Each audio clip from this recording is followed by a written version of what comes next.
Oh, it has been more than a week since I have drawn, and this is feeling weird. Uh-oh. Yeah, you gotta get that going. Yeah. I was gonna say, I think it's been almost a month since you drew with us, which is Has also, it? I think so. Oof. It's been a month because it's January now. Hey, it's 11/11. All right, everybody make a Yeah, wish. yeah.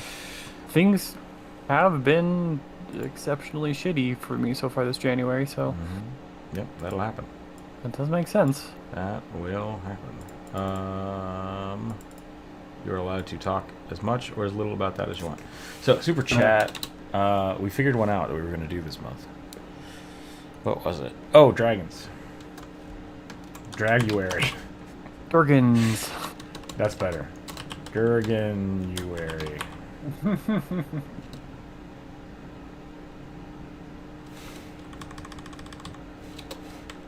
Dranuary sounds pretty good. January does sound pretty good. Is it D-R-A? How do you spell dragon? D-R-A-G? D-R-A-G, yeah. O-N. O-N. There we go. Because I was trying to make it Dragonuary, but the letters, they don't match up. Dragonuary. Draganuary sounds pretty good. We'll go with that. Drawing little dragons. People super chat. Welcome in, everybody. Sorry, I'm still fixing my brain. Everything is all over the place. WJ, welcome in. Moniker, welcome in. Let me get Twitch up here too. I laughed very hard about how I accidentally broke Jump Rope's brain the other day with the that cat video. Oh yeah. That was weird. The character that sounded like you. I did not realize that they sound like you, but they. Like I hit the play button and I was just like, ah. I was like, what the hell? That guy has my voice. I don't like it. But that's what I would sound like if I arbitrarily screamed at everything. So now you guys know why I don't do that. Twitch chat is here somewhere. There it is. Okay. Twitch chat. Instagram. Oh my god. It's gonna be one of those days. It's gonna be one of those days. I've been working on commissions all week, which is great. I like having work to do. But I'm fried. My brain is fried. Drawing bug people. It's super fun. I'll share those with people soon, hopefully. Okay. I love drawing bug people. Yeah. I guess I probably haven't shown you what I've been doing with that, but I'll do that No, another time. I haven't been around. I'm sure I will see it out as I should be around this week. Let me see if my audio is fine. Okay, that looks good. I think Druid can be heard. Yep. Howdy, howdy. We got music playing in the background. The Booyah J. I always read that as W, but Dabuya sounds pretty good too. Alexander, welcome in. Let's start with some rugby.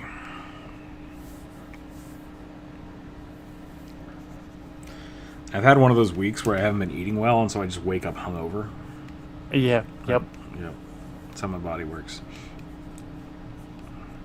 Are you drawing a rugby? Because I see rugby in what you're drawing, and it makes me want to draw a sock puppet rugby. I am drawing a moth person. Okay, good. But it is definitely a rugby-shaped head. There are some rugby shapes in here, for sure.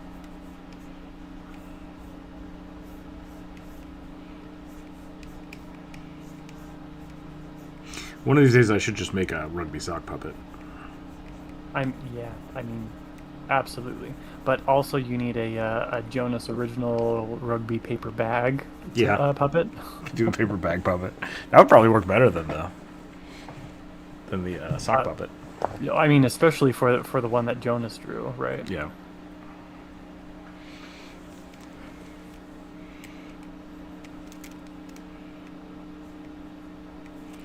Oh God, what have I done? Woo.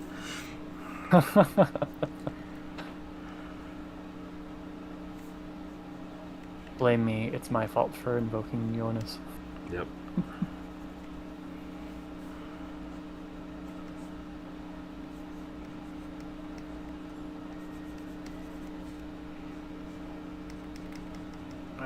I've forgotten how to size my work before I start drawing. Yeah, I definitely have that problem.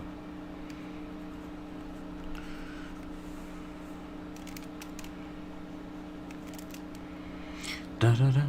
Wake, welcome in. We're just warming up here to have all of the viewer suggestions put on a magical list. And we will get to those in a minute. First, we got to warm up.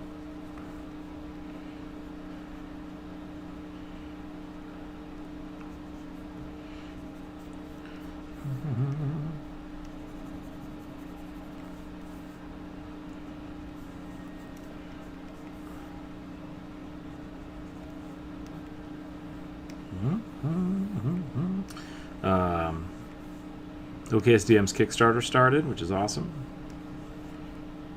I wish them all the luck. If you guys like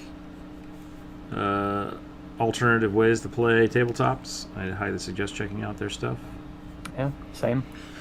We played Sagas. It was a good. It's a good system. It's really easy to get into. Yeah, it's got about 10 minutes of setup, and then you just go with it. Yeah, it's very, very DM heavy, which I kind of like, because it's just there's not a lot of rules. It's just kind of a really simple way to use the dice. Yeah. Could you link to the Kickstarter? I could. Yeah, let me see if I can find it. I mean, I should be able to find it, but let me dig real quick.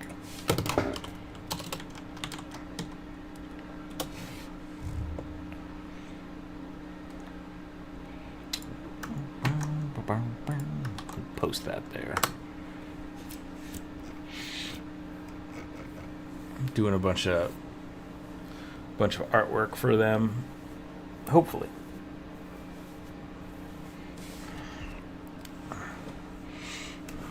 Using a lot of the viewer suggestions as like base ideas and stuff for that. It's been a lot of fun. I love seeing all this stuff get more life than just the live streams. Yeah.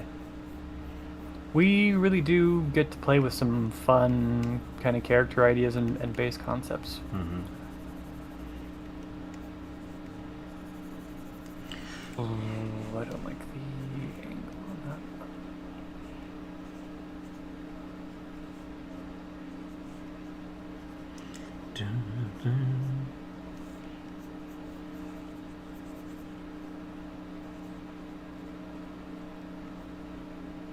That's better.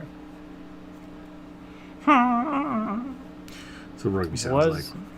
Yes. Ty, welcome in.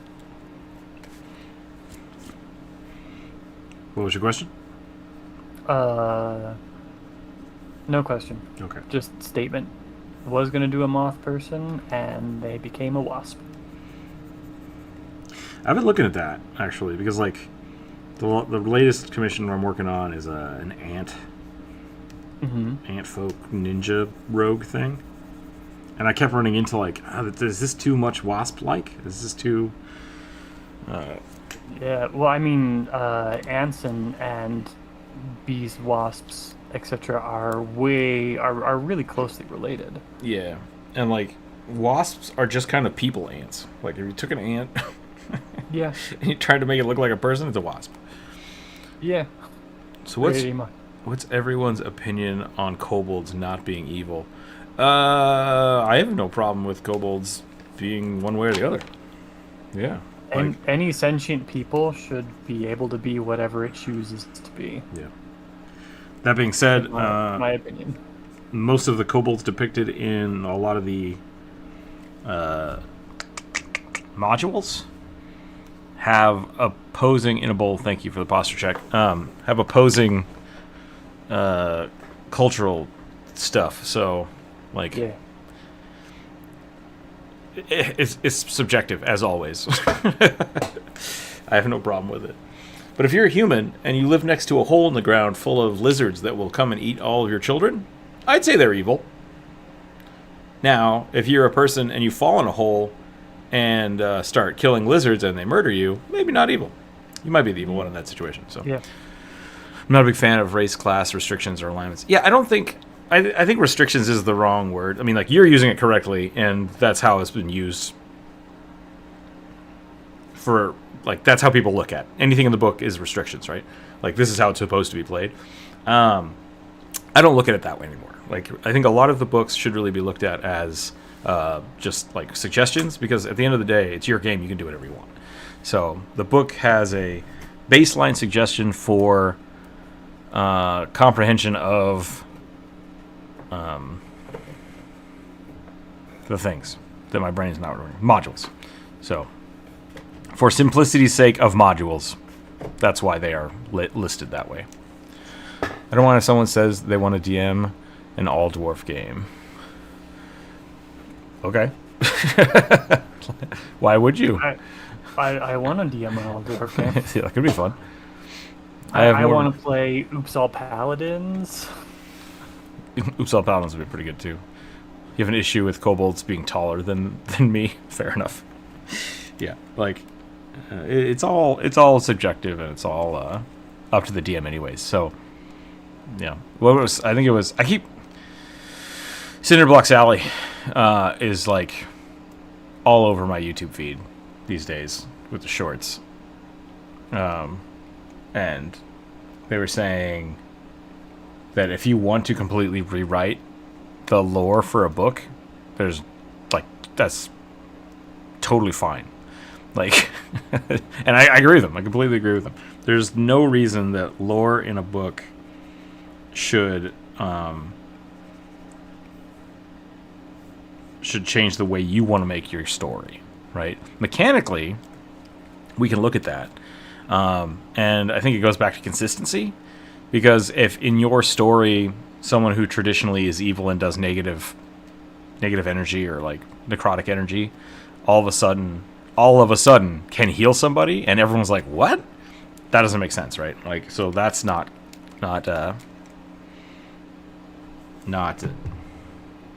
I need more water. My brain is just... Yeah. It's not consistent. It's not consistent. So if you go into that and say, like, oh, actually, Vecna is this god who is trying to preserve life, and everyone's like, what? And you just hold that as your story, you can do that. Like, there's nothing stopping you. Don't get distracted by the books. If it makes your storytelling less fun. But be consistent. That's the biggest thing, because otherwise it feels like you're cheating. Oh, just kidding. The Drow have been good the whole time, and you're actually the evil people. It's like, I mean, generations of slavery make that not true. So, it's just, yeah, that's how you have to look at it. I hope that makes sense. I think they can be fun characters to play. Yeah, kobolds are great. Kobolds are great. And, like, I always look at kobolds being more neutral anyways. Because I don't know if they have the capacity for higher morality, I guess. They just kind of exist, and they want to be left alone. That's how I always play them. And that's where we go. Yeah, they want to not be anybody else's food, and they want to have enough to eat. Mm-hmm.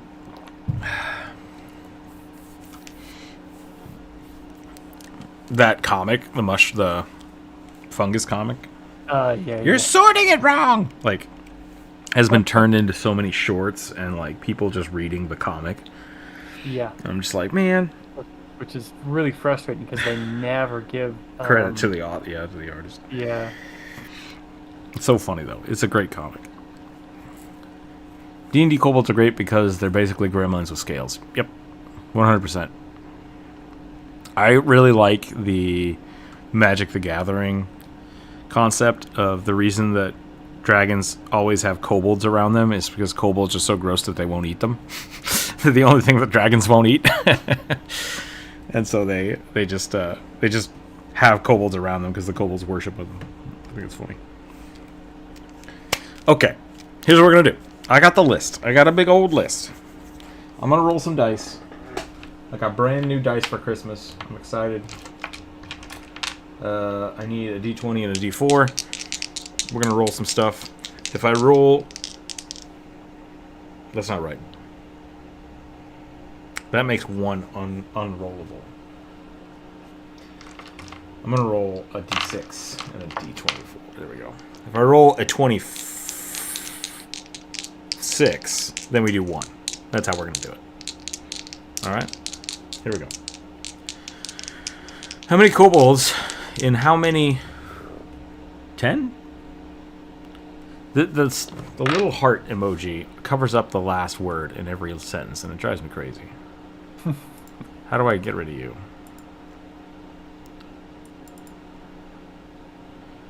Dude? How many kobolds to how many trench coats would it take to make a dragon? Yeah, a lot. I mean, like, think about the dragon puppets for parades. It's a lot. Oh. I rolled a 2. I rolled a 1 on both dice.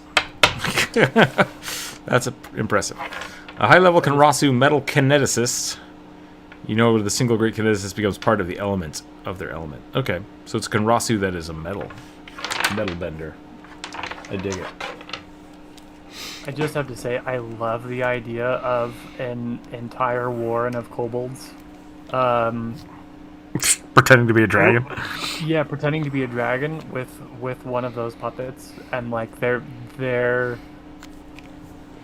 skill at mimicking an imperial dragon is just so good that people legit, like people in the surrounding area, legit come there asking this imperial dragon to save their communities. Okay, I'm writing it down. I'm writing it down as a story idea.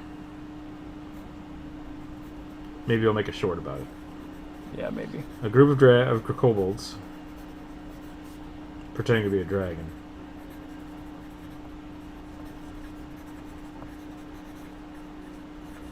It's pretty good. Pretty good, I like it. Color. And you can especially do it very easily in Pathfinder, where they've already got a stat block for imperial dragons.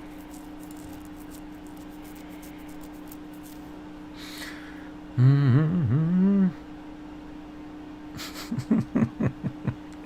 All right. What was I doing? Right, Kenrasu. Fuck yeah.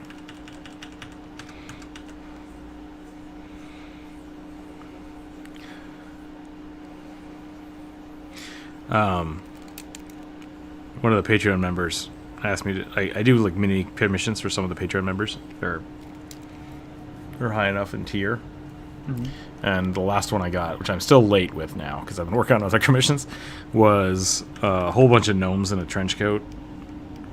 And I was like, I don't know how I'm going to draw that because I want to put like the gnome hats just everywhere. But like that gives it away, right? Yeah.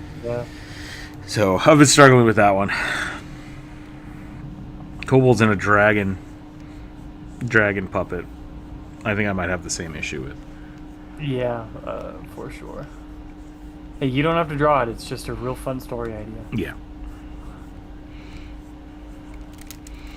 Wow, wow, wow, wow, wow, wow, wow, wow, wow, wow.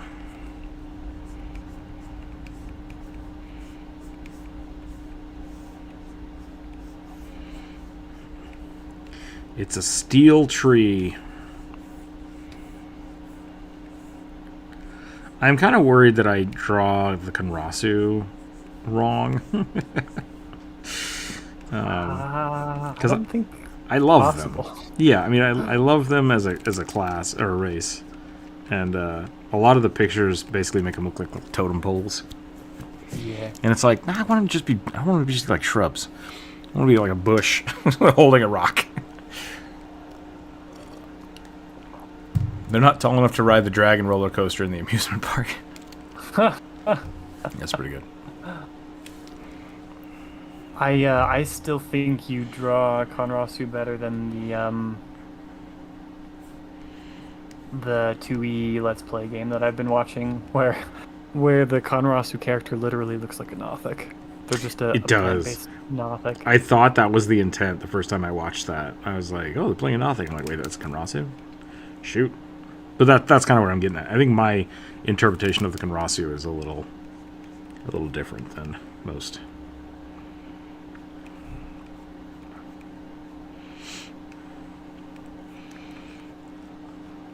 I might do like Colossus skin for the tendrils, since they're supposed to be metal. Hmm. Wow, wow, wow, wow. That's a good idea.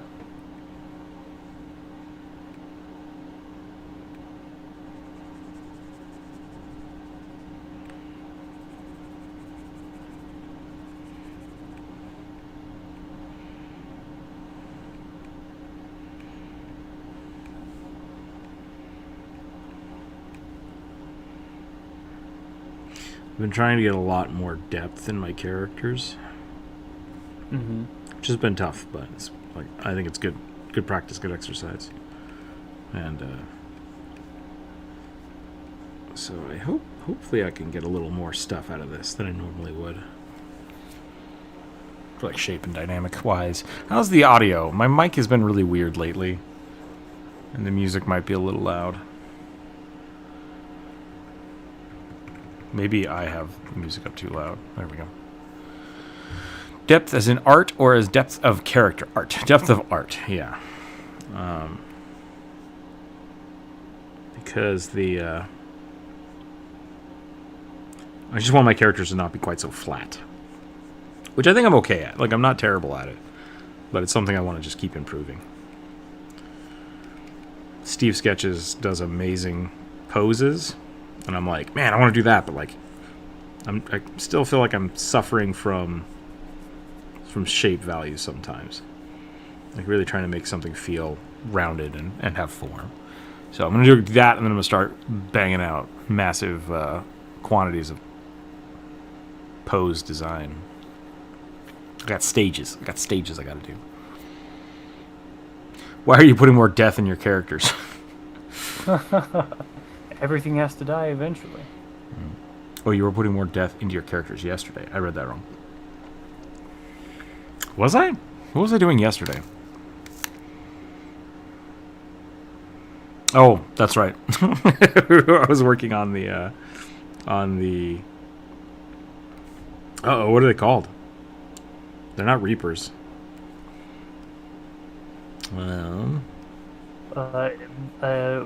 Was it some kind of psychopomp? Psychopomp. Yep, that was it. I was drawing a psychopomp yesterday, which I really love. But she's not done yet. Considering I'm at work and having a bandsaw running, your audio is pretty good on my end. Nice. I hope you are wearing noise-canceling headphones or something. Keep your hearing protected, people. Welcome in, Ty. Take care of your ears. Complicated surgery.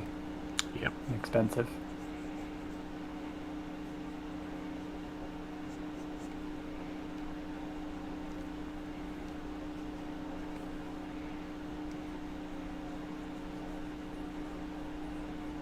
I wish I would have taken care of my ears better in my younger years. So I remember, like, when I was in a band, it's like, yeah, whenever I do that, it's just like, my ears ring for like a day. That's fine. It's like, it's not fine, you know?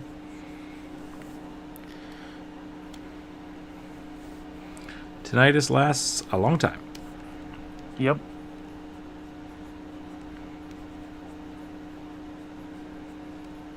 What did I do?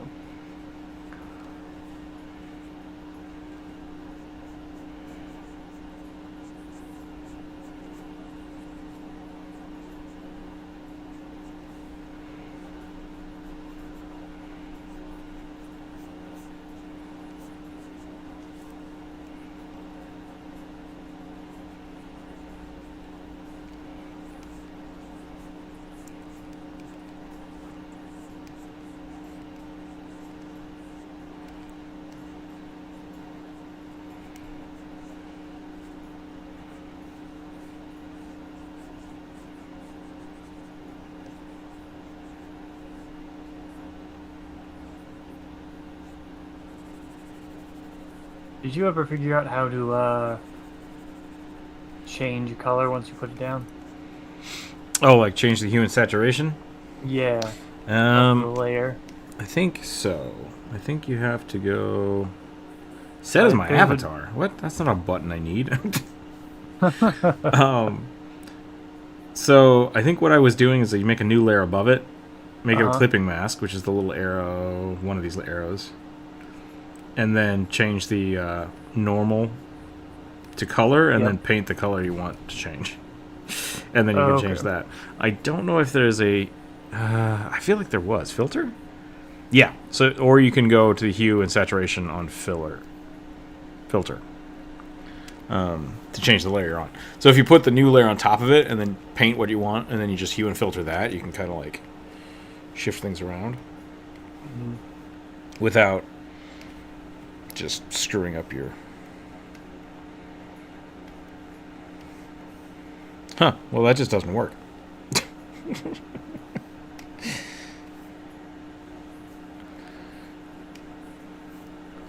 Cancel. Weird. I just wanted to darken the color I'd chosen a little bit. I figured it out. Okay, cool. There we go. Nice. Yeah. Considering I'm at work, and I have a band. Oh, yeah, no, I just read that. Bonehead phones, actually. Bonehead phones. Nice, okay. Guides of the Dead, yeah. I don't know if I need this one. Okay, I've obviously done something wrong. I can't select anything. There we go. Maybe that's why my filter wasn't working. I might have had like a selection or something. Yeah, that's what happened. That's a cool color.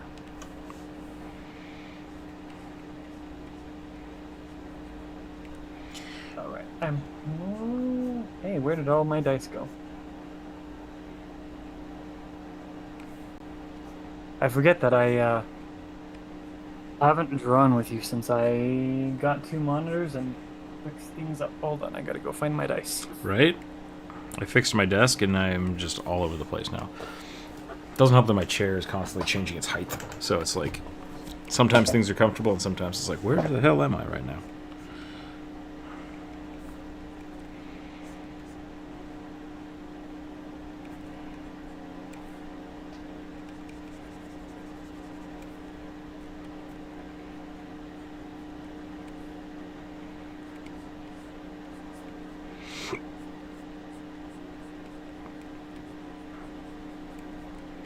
I like the idea that this metal kineticist like grows the body and then the body hardens into steel. Could also just be like an ironwood tree. That would be pretty dope.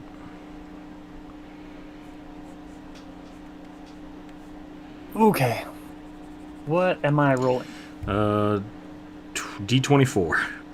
However you want to do that. I'd say roll a D6, and if you roll 26 or 25, we'll do something different.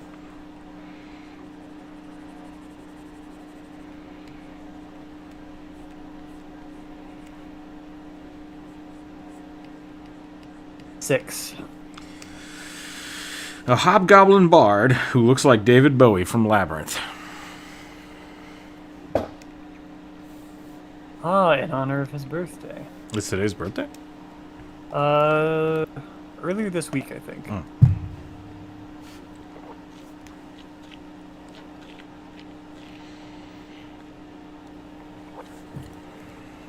Yeah, the Hobgoblin King. It's pretty good.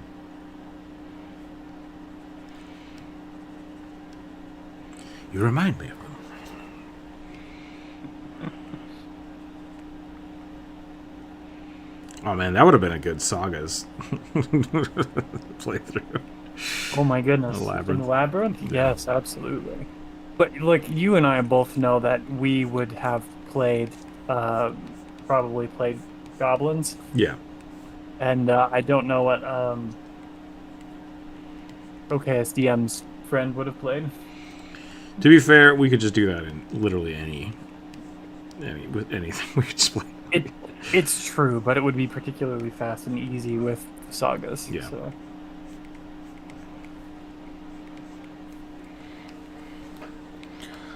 On a 25 or 26, roll twice and make a hybrid chimeras. That could be an interesting thing we do someday, of just like people give races or classes and then we mix them up. That could be fun. That could be interesting. Yeah. I don't really want to do that, but it's a thing that could happen. If I were doing just one drawing, maybe. Yeah.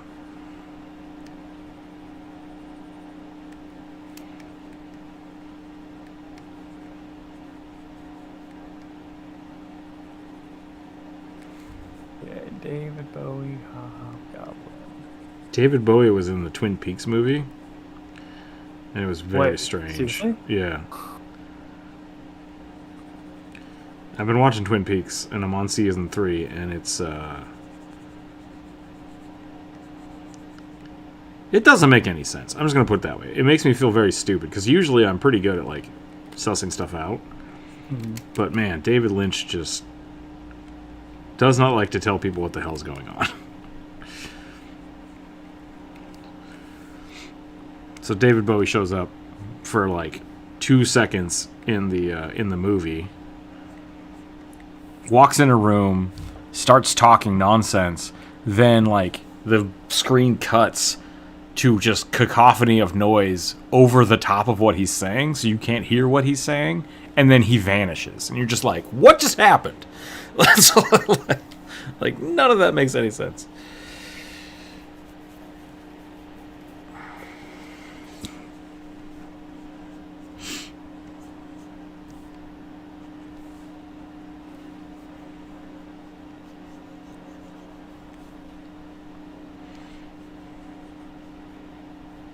I was hoping the movie would explain more things, but it didn't. Just like ask more questions.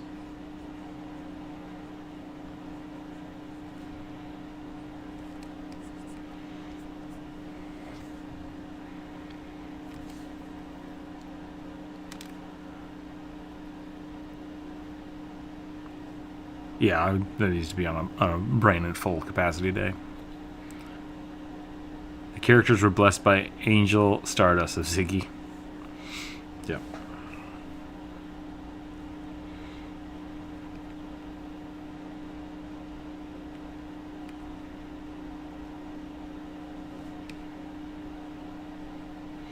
The new Final Fantasy XIV character is a painter class.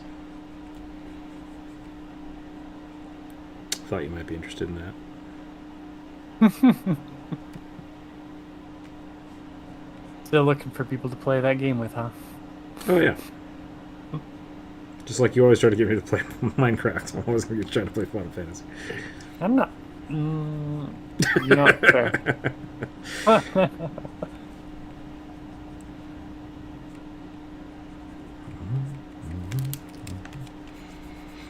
There. Started playing Lethal Company. The game's pretty fun. Yeah, I'm seeing that get really popular. It feels very Among Us to me. Oh, interesting. In terms of, specifically in terms of how popular it got and Gotcha. how popular it got quickly, and also in the fact that I don't actually think it's a particularly good game. I don't think it's designed fantastically well, but because of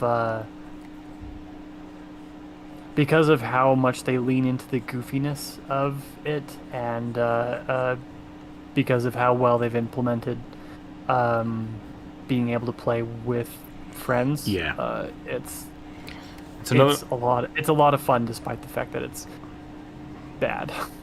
There's something they did right, which I think also Among Us did, is like the sound and ability to just jump into a game is so fast and so clean. It's just like boom, boom, you're with your friends, everything works.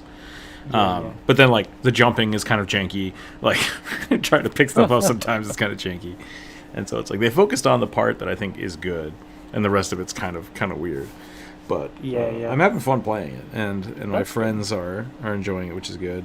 But we have absolutely run into those issues of just like you walk off the ship and instantly die, and you're like, I honestly don't know what happened. Like I have no idea what happened. So Have you Douglas, welcome in.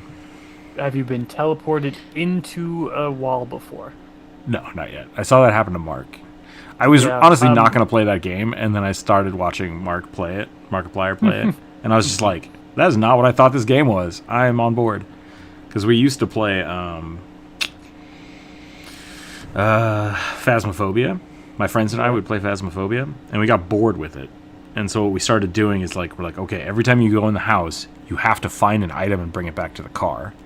And if you don't, you lose. Like you have to go get eaten by the ghost. And so when I saw that, I was like, holy crap, that's the game type we discovered. Like, you go in and you try to steal stuff without getting eaten. That's amazing. And so, yeah. I'm the loser that likes to stay in the car, so I don't know. I'm having fun with it.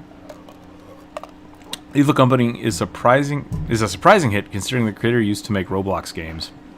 And their real games are actually really good, especially their games Upturned. Upturned. I don't know if I played that one. Yeah, the thing about Roblox, like, Roblox is essentially its own engine now, which it's not, but functionally letting people make stuff in it. And so, if you're good at game design, like, you can make stuff in that, like, for sure. It's the same thing with Minecraft. Like, good game designers can make cool stuff in Minecraft. It's just whatever. Medium isn't always important. You don't always need the most high-end stuff to make things fun. Teleporting has an in-game manual for it, and it even says not super reliable for use. That's good. There's a, is the painter to your palette? What? Atomic, I don't know what that means. There's a teleporter in World of Warcraft. It's like a gnomish teleportation ray or something. And, it's for if you're an engineer, you can like teleport to all these different places. But the funny part about it is there's always a chance that it breaks and just like launches you into the sky. And on every character I've ever played, it's like, time to build a teleportation device. I hope this works out for me. And I like that kind of stuff. It's fun. It's the amount of random that I like, because most of the time it works fine. Like, there's just a very slight chance of utter chaos. Mm-hmm. But it's consistent chaos, and so it's like, yep, I'm willing to take this risk, because I don't want to fly somewhere. My laziness may bite me in the ass, and I'm okay with that.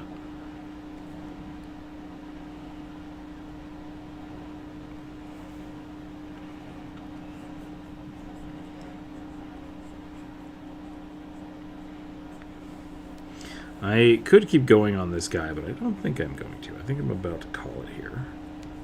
Start drawing something else. Because I've been drawing this guy for a while. About 30 minutes.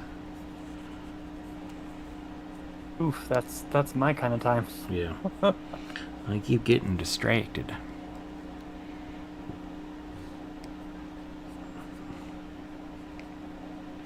Oh, the painter is your palette. Are you talking about the Final Fantasy guy? Because when I saw it, I got very upset, because I wanted a geomancer. But I really thought they were just like, people like Splatoon, right? We'll make a character about that. And it's like, really? Really? A Splatoon character? Come on. But no, they did a good job. So my initial reaction was unfounded, I think. My laziness will bite me in the ass. True words have never been spoken. Yeah.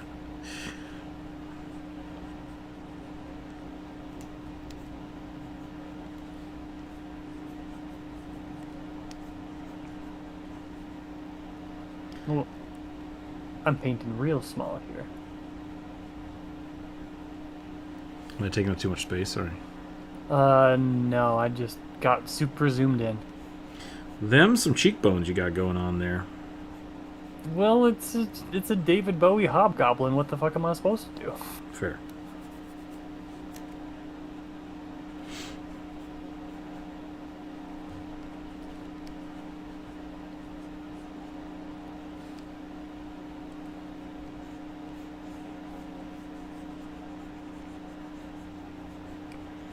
Can you imagine what our body plans would look like if we were made out of trees? Not really, no. That would be nuts. Trees don't got bones. That's all I'm saying. Trees don't got bones. Trees are bones. I guess they don't have muscles. Trees aren't bones. Trees are straws. Trees are collections of straws. Just collections of straws. How do the straws walk?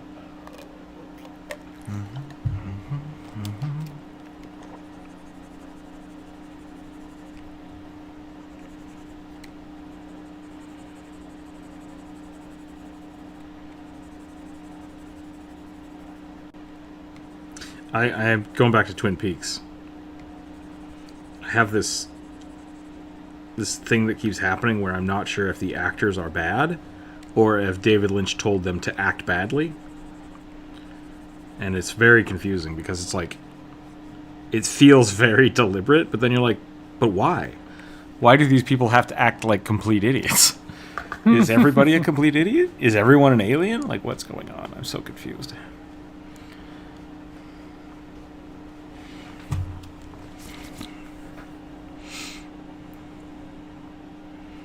This hairstyle is difficult to draw. We need to have like a hair day where we just draw hair. Even if we do that, I don't think that's going to give me any sort of assistance with 80s glam rock David Bowie. Probably not.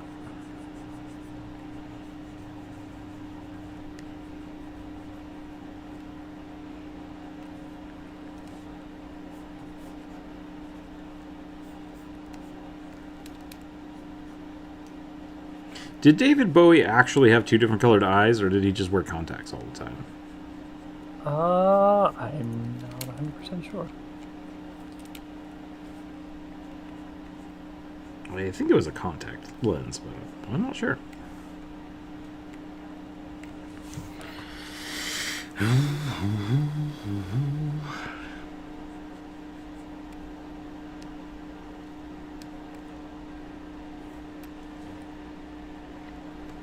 How poofy is that shirt going to be, Druid?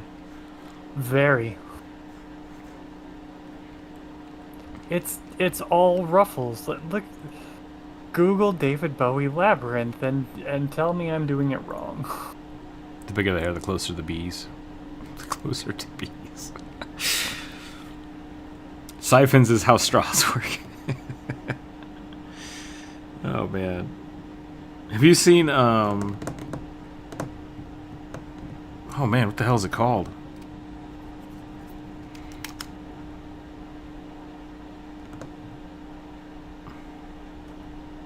It's not Up. That's the cartoon. About the guy with horses and the alien spaceship. I have no idea what you're talking about. Don't worry about it. Horror history, welcome in.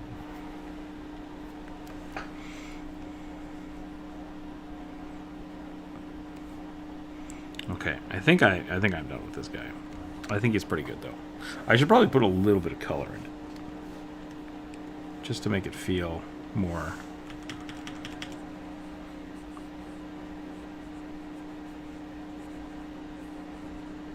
Maybe yellow.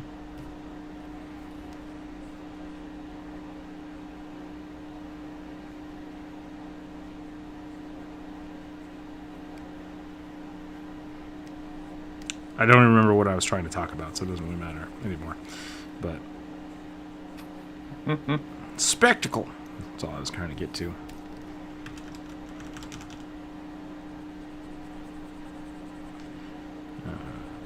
The monster at the end looked like it was made out of straws. That's the closest thing I could get to with like a monster tree straw creature. So I don't know. Look up David Bowie actually had two different colored eyes. This being due to his getting punched in the face as a teenager. Oh. He had one pupil larger than the other, which made it darker than his other eyes. Oh. Okay. Gotcha. It's like me. My eyes are screwed up. But not in a famous way. I have a doctor appointment tomorrow, so we'll see how that goes, but so far so good.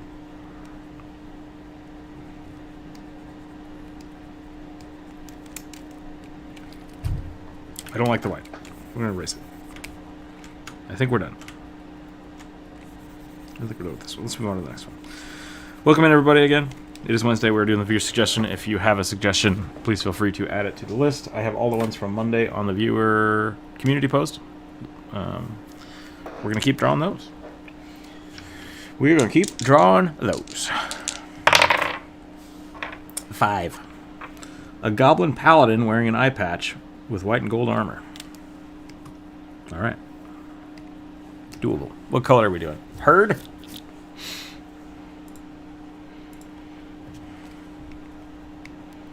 I don't know why, but herd is green, so we'll see how it goes.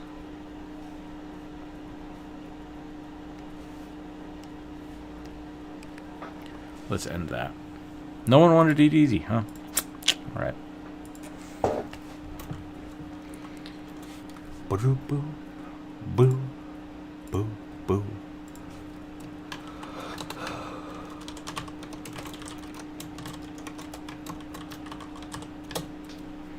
Start the poll. Great use of negative space. This chair is just... I'm worried this chair's gonna fall apart. I need to go to the surplus store. Maybe I'll do that tomorrow. Green. Green, green, green, green, green.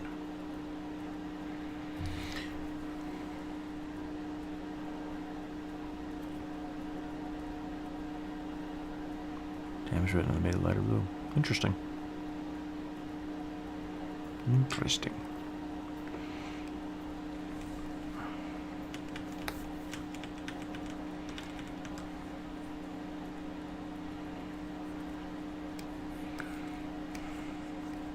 I could draw a thick goblin.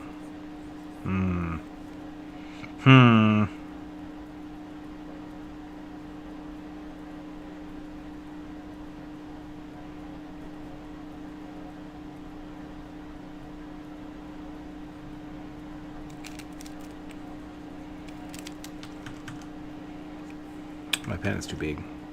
My pen is too big.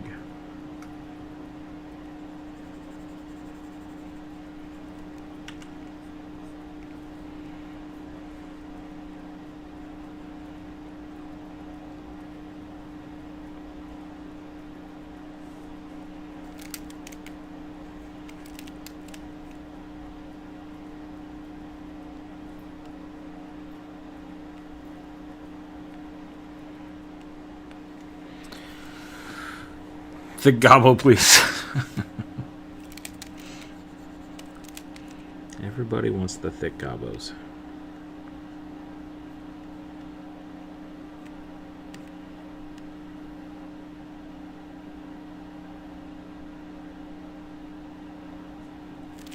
Gotta channel my inner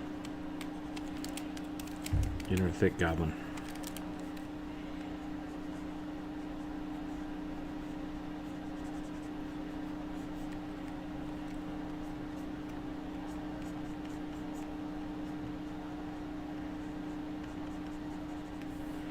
Don't get distracted. Don't get distracted by the ears. Get the whole goblin first. But the ears are so big.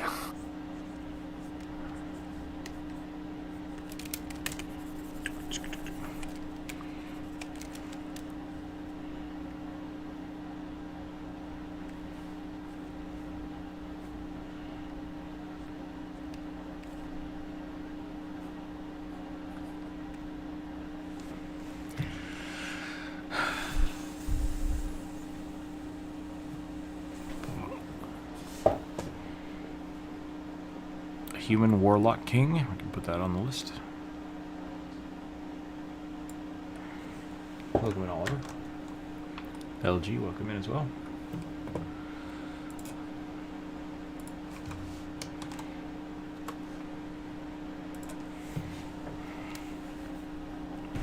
Cheap fire. Knocking over all my stuff. Okay.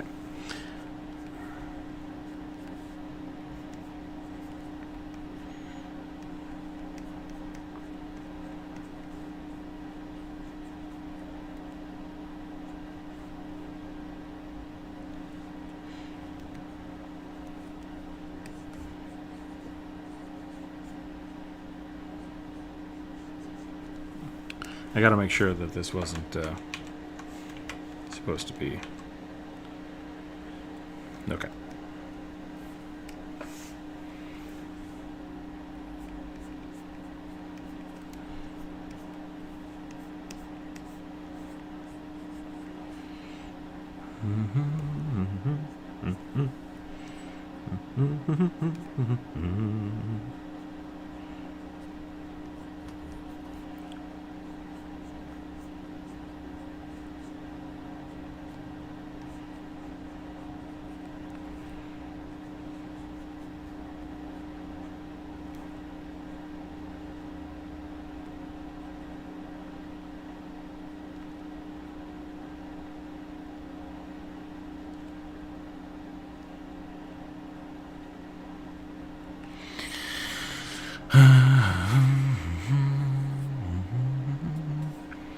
Warlock Con. How to make your patron happy and still turn a profit. I see double gobos. We are drawing double gobos.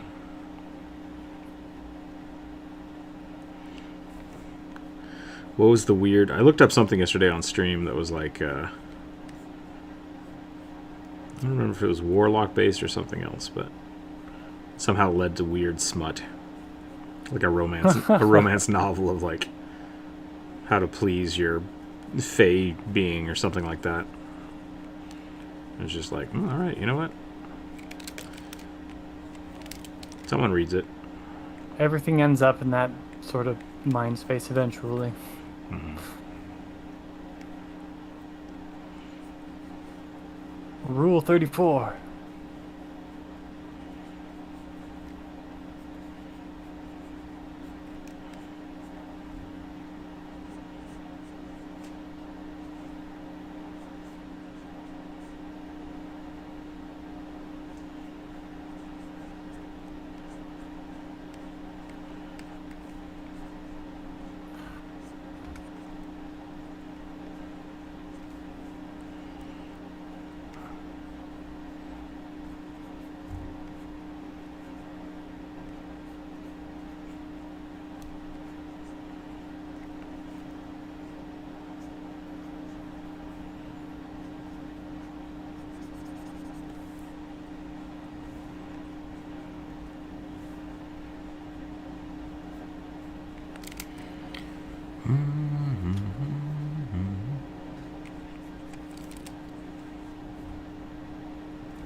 Uh-oh. Hello, Skip Cat.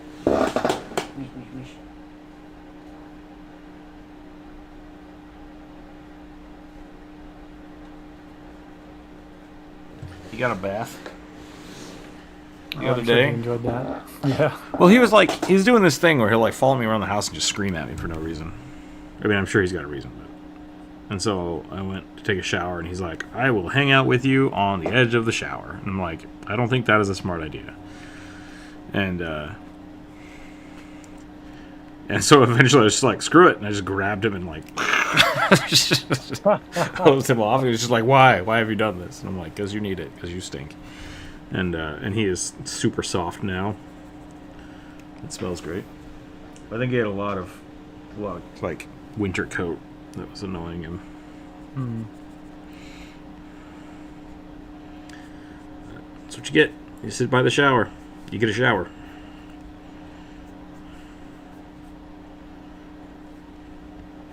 Now I just gotta trick Pixel into going in there.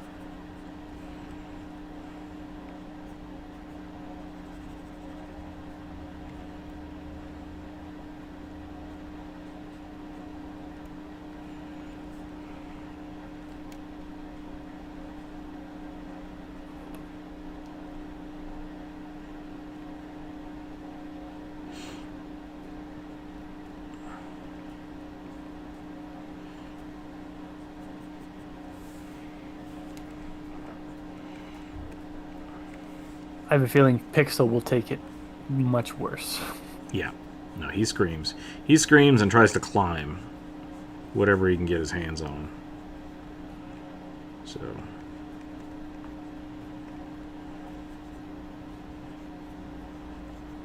washing a pixel is like a 2-person job. Someone's got to just hold on to him.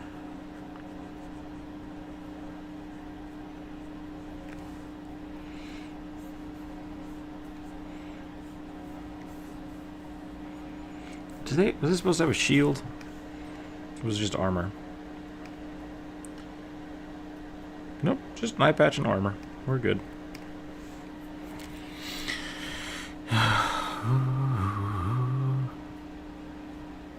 Yeah, studying and taking breaks are important.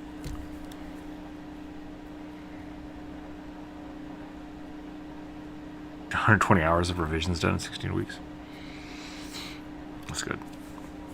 Woof. It's impressive. Best of luck.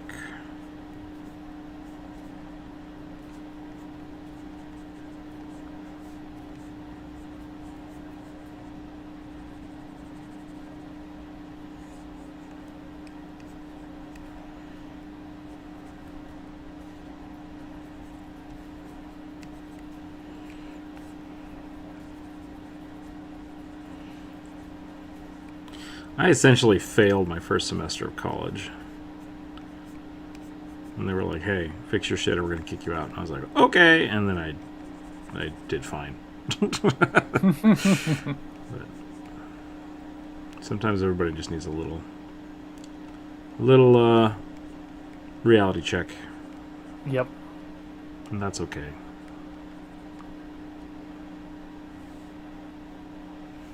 I transferred around a couple of colleges. The first college I went to was not my first pick, but it was kind of the one that would take me.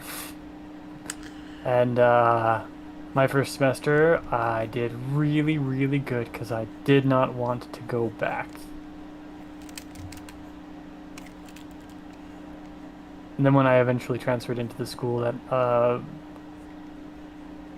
had the program I wanted, I'm not going to say I slacked, but it was more difficult schooling than I was used to, and so my GPA dropped pretty quickly. Which I suppose is not really surprising. GPA only matters if you're trying to get into law school. I don't know if that's true or not.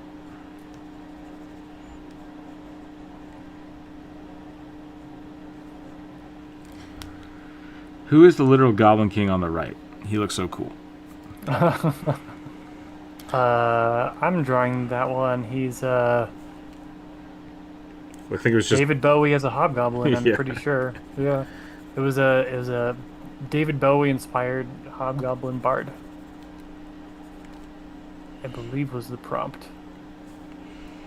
And if there was any more to it than that, that's I've forgotten it. This is as much as whoever asked is getting, and they better be happy with it. I am drawing not that. Somebody asked for a goblin paladin, and I decided to draw a thick goblin. Because that's my proclivity to do so.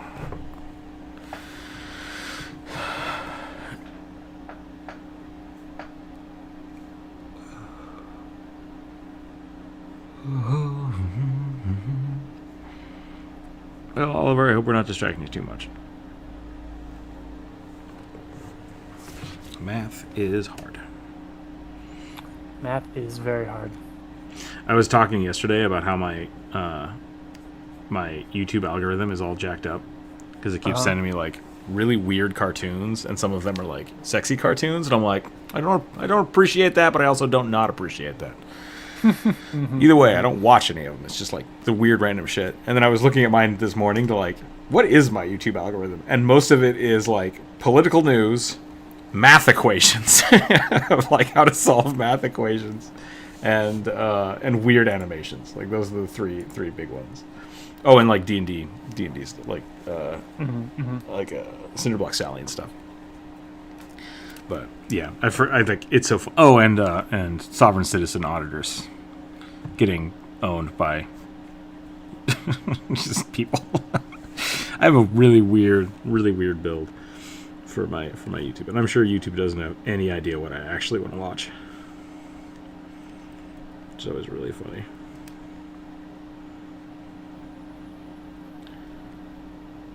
What was the weird, sexy one I got this morning? It was like, what happens if you convince Karlach to kiss somebody in Baldur's Gate? And I was just like, what does happen? I'm like, no, don't do it. Don't feed the algorithm. Never feed the algorithm. If you didn't decide to watch it, don't click on it. The algorithm needs to be starved, not fed. Exactly.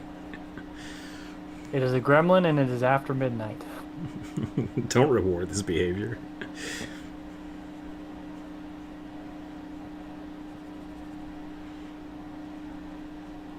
Here's some stuff we think you'll like. It's like, I probably would, but stop it.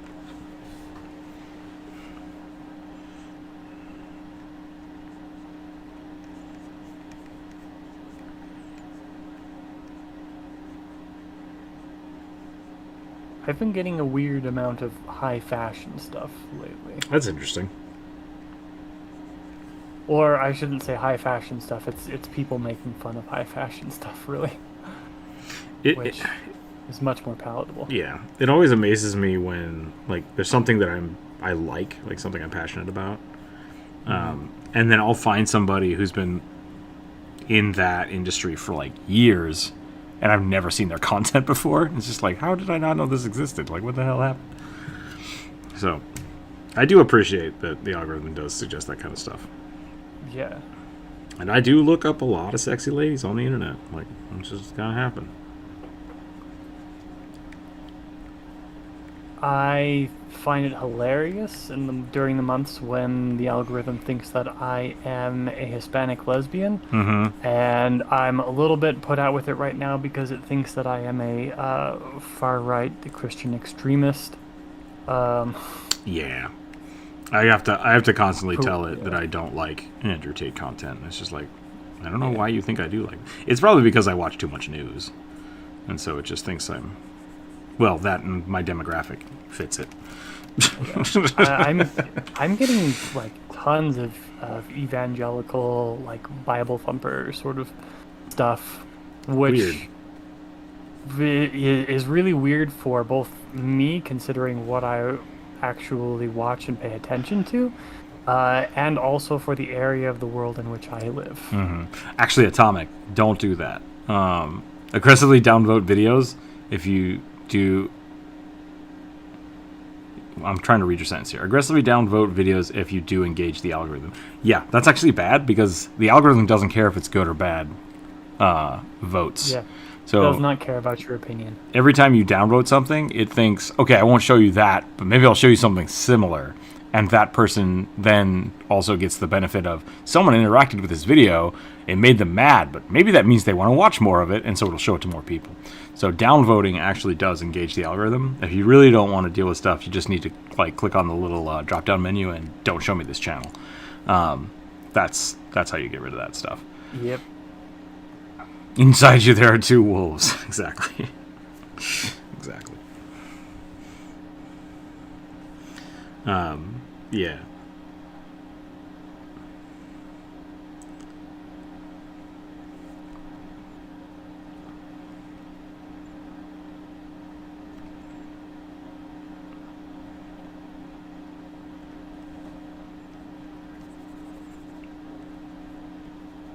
Yeah, if you guys don't like my content, you can definitely downvote it because that still helps me out, and I know you don't like it, so that's good. Like, so that's what the downvote is for. The downvote is for giving feedback, but also it still engages the video. So if you hate something, just downvote it. I'm totally fine with that. If you really don't want to see something, don't engage with it at all. Yep. I'm going to abandon short form content. My attention span needs to grow. I haven't sat down and done one thing for a long period of time in ages. Yeah, yeah. Read a book. Like, I hate reading. I've always hated reading. I love audiobooks. But like, just sit down and read once in a while to like reset your brain.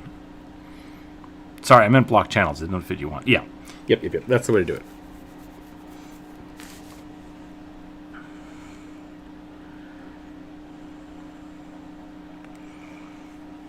I don't know how to draw gold and silver armor without painting it. I guess I could just give it a little more reflection.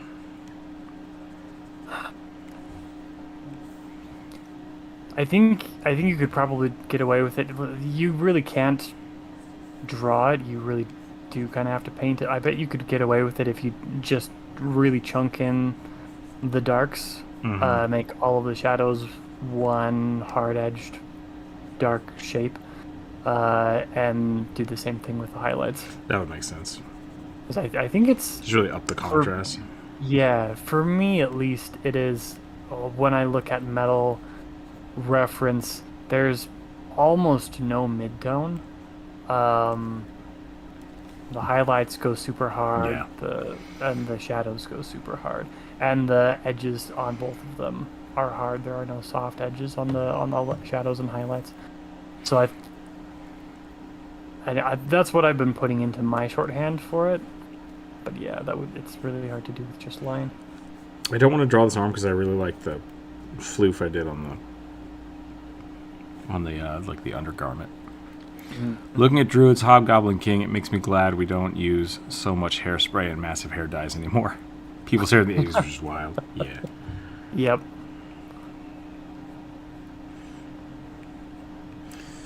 This still, to me, feels toned down compared to whatever they did to either the wig David Bowie was wearing or his hair. Oh, yeah. I assume it was a wig. Yeah, David Bowie didn't actually have that much hair throughout his life. And, he wasn't bald, but he cut it short quite often and then just wore wigs. Yeah. Which, if you're gonna rock the 80s glam rock aesthetic, is smart.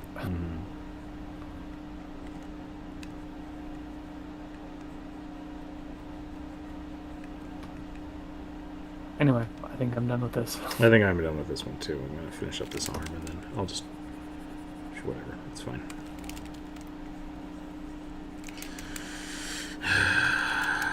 Kill your darlings, right? Yep. It's okay. Or at the very least, abandon them.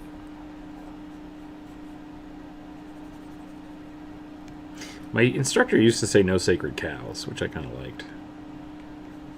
Because of all the cows in India that are just running amok. Because people are like, no, they're sacred, let them do that. It's like, no. Shoo that cow away. Just do it. It's better for everybody. Get rid of the things you hold dear. Same thing. No sacred cows. There was someone who had to have Jarek's hair after watching the movie. Oh, absolutely. Yeah. Oh, yeah. I mean, I think it was the other way around. That hairstyle was not unique to Labyrinth. Case in point, Poison. Just, the band, not the... Okay, I'm done with this.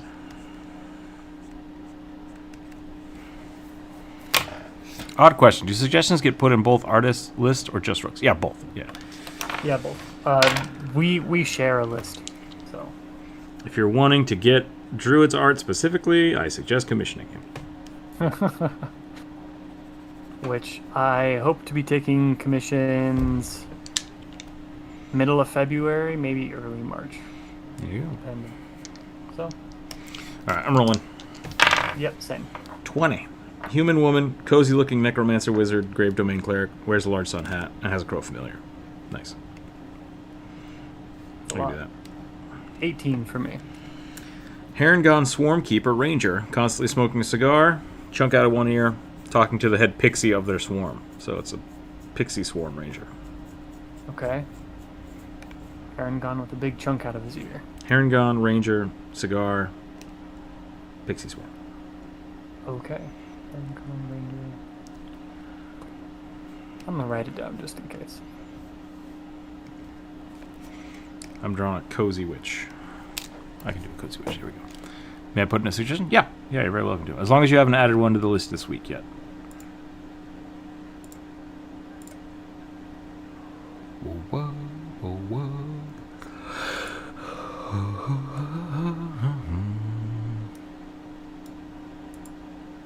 What did I do? Moderation activity will be shown. Oh, get out of here. Get out of here.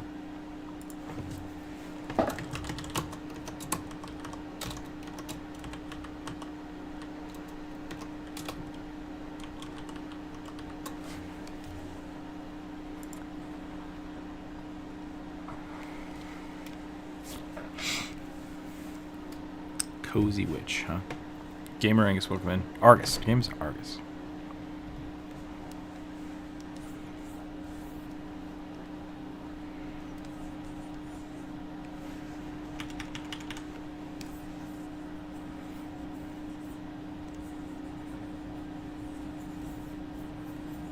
Excuse me? Excuse me.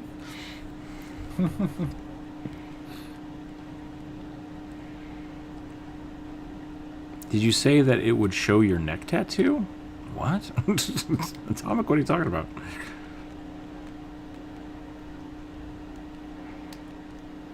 Ranger time. I'd love to see a mushroom leshy cook making some stew. I think we've drawn that before. But I can put it on the list if you want. That sounds very familiar.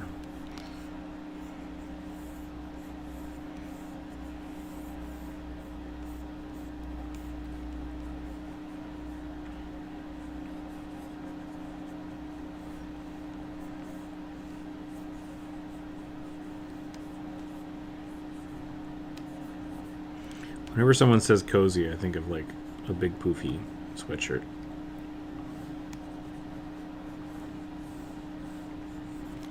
Just got to figure out how I'm going to draw this.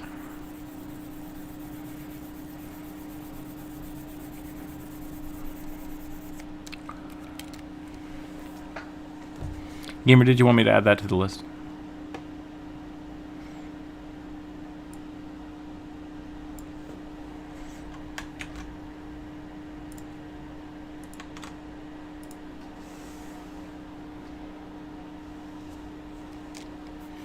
Sneering Cupid, thank you. Thank you for the gifted sub. We are doing the Dragon January. Is that what we're doing? Draguary. So, because you subscribed, if you'd like, you are very welcome to suggest a type of dragon for us to quick sketch. Draguary does also sound like we're drawing drag queens. I was worried about that, but that's fine. I'm going to draw dragons. Why no mimics? Because mimics are nothing and everything. And so when someone starts suggesting mimics, then everybody suggests mimics, and then it's a whole thing. Yeah. So I just tell people not to do that because it as a precautionary measure. Things kind of broke bad, or at least broke real annoying a couple of years ago. People memed it too With, hard. Yeah. Yeah.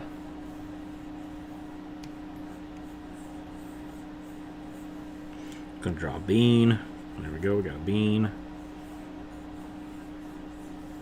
Got a sun hat. Got a big old scarf. These are all things. These are all things cozy witches need. It's a sun hat, not a witch's hat, right? Is that a difference? Is there a difference there? Should I just draw the...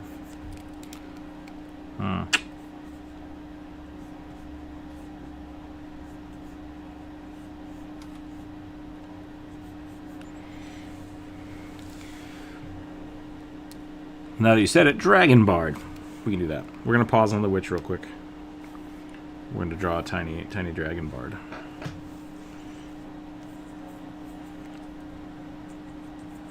going to start with another bean.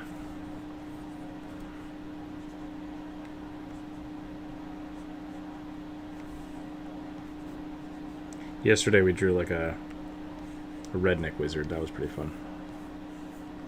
It was crocodilian in nature, which is why I bring that up.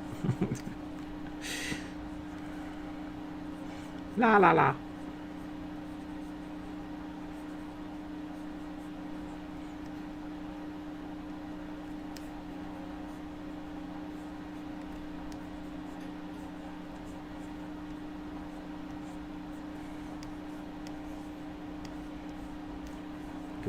somewhere.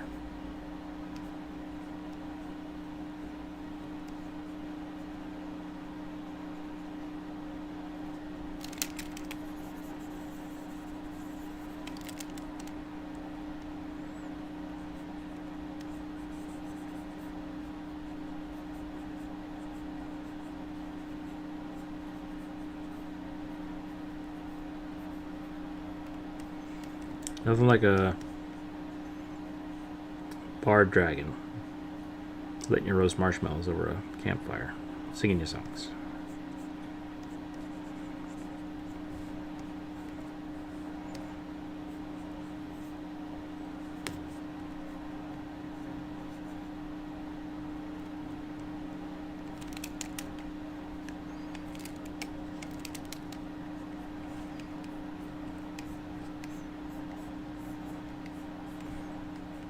Little dragon wings.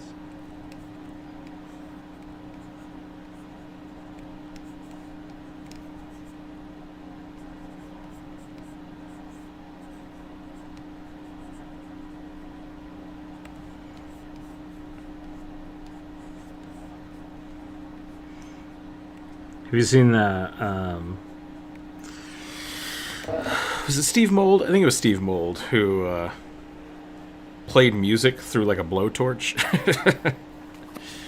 No, I have not seen that. It's basically like if you put a pipe and put like it's basically a barbecue range with little holes in it, and you put propane through it and you light it, it burns, and then if you put a vibration through it, you'll actually be able to see the frequency.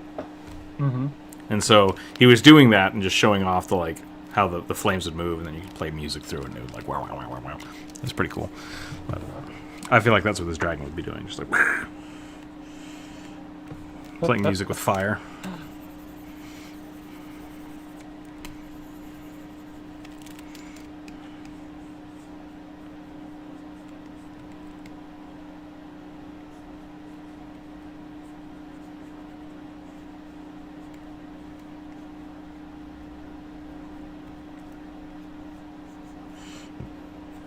La la la la la. Okay. There we go. Tiny bar dragon. I say tiny because I'm going to shrink him down. He's just going to sit down here. Oh, I forgot the bird. I'm an idiot. I'm not an idiot. I just forgot. But lead singer from the Jackals uses a chainsaw as an instrument for a long time. Oh, for the song Lumberjack. Okay. Female wood elf druid circle of spores. I will put it on the list. Copy. Big hat for a female mage reminds me of the Witch of the Wastes from Howl's Moving Castle. Oh yeah, giant witch hat. That would be great. I was sorely tempted to say Dragon Bard Drag Queen, but Dragon Bard was good enough. Yeah. Oh, my back.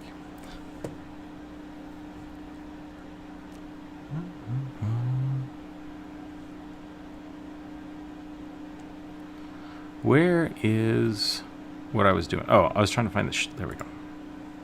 Okay. It's on the list.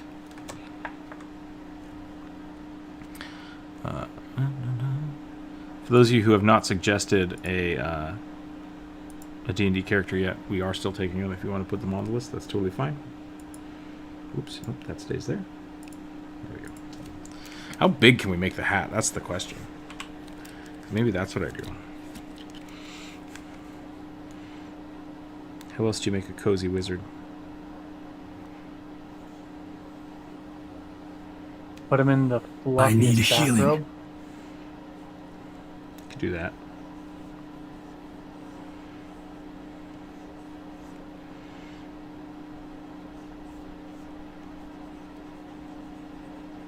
Someone just play I need healing.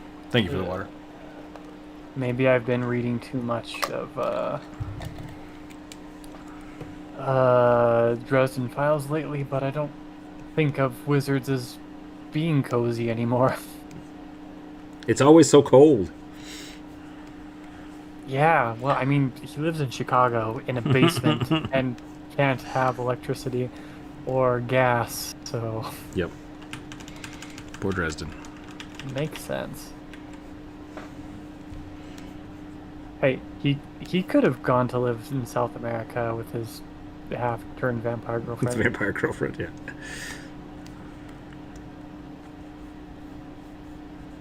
Book series really is getting just wild. You're only on like book what, 3 or 4? I've finished 5. Finished 5? Okay. Yes. Finished 5. Got 6. I've been waiting to crack it open. You did. I was talking to some family members about it the other day, and it's like, because the way I listen to all those books, I listen to them on audiobook, and I listen to them at work, and I listen to them like back to back to back, like 2 or 3 times in a row. Because there's like 13 books, so it's a lot of audiobook, which is great. That's why I needed it. And the problem with that, though, is that I have no idea what happens in each book or the title of it. I just know like things happened in sequential order. I could tell you when they happened, but I don't know which book or where part that is in. So it's kind of a funny little thing. Dragon sorcerer who dresses like a cowboy and uses finger guns. I think that's already on the list, isn't it?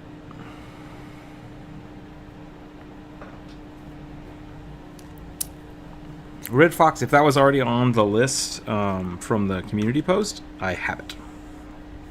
I do think I remember seeing that, so let me check.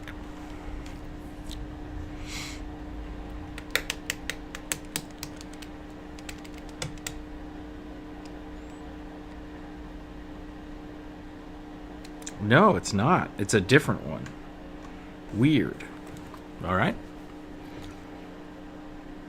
You just showed up. Yeah, okay. I have another gunslinger or warlock that uses finger guns. It's a warlock though. So that's funny. That's funny. I'll put yours on the list. Theirs was a what's the other one? Earth Genasi. Earth Genasi that uses finger guns. Pew pew pew pew.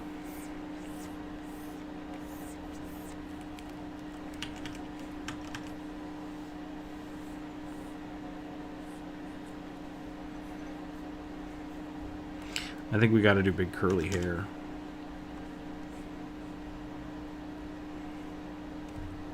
Big poofy curls just scream cozy. Everything's got to be poofy.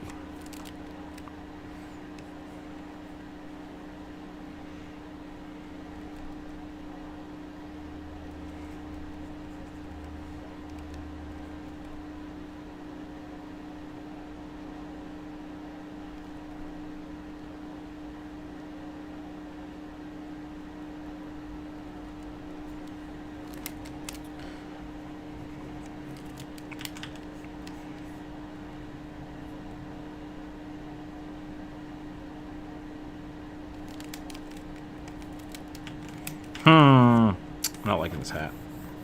I like the sweater. I gotta look up a sun hat.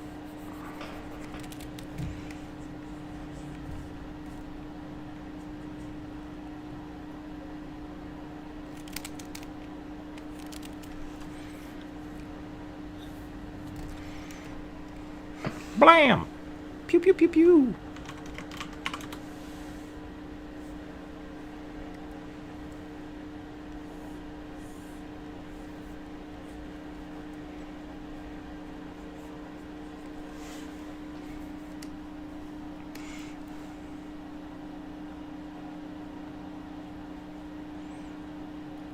There's a cat sitting behind me. Nope, there was a cat sitting behind me. Where'd it go? Oh, he's asleep. Okay. What time is it? We're doing all right.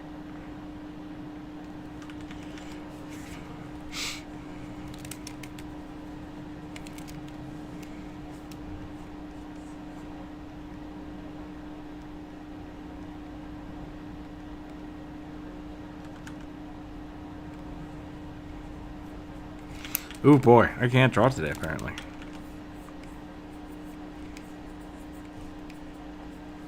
Yep, we're starting over. Gotta do it. Gotta do it.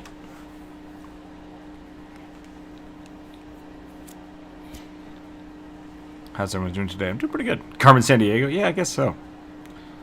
Not ringlet curls, but definitely natural curls. You can try that out.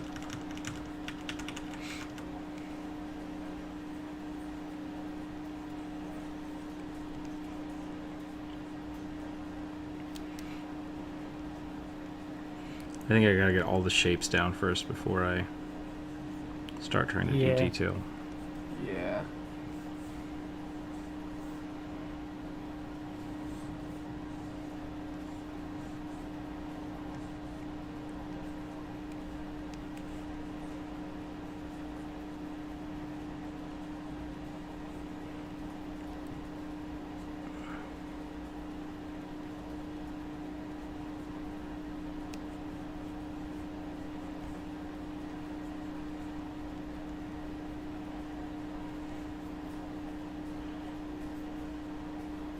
I still want to do the big poofy sweatshirt.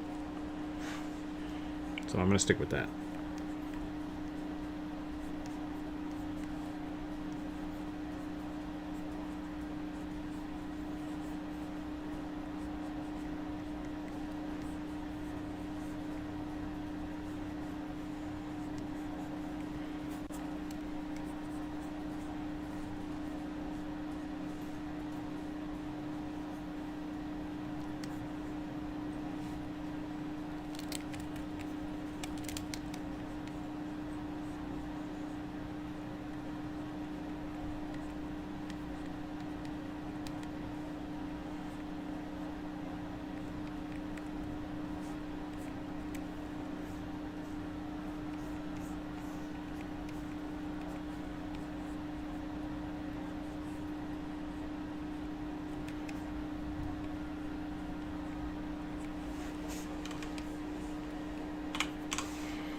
I think I have made this bunny a little bit too sad. Sad bunny.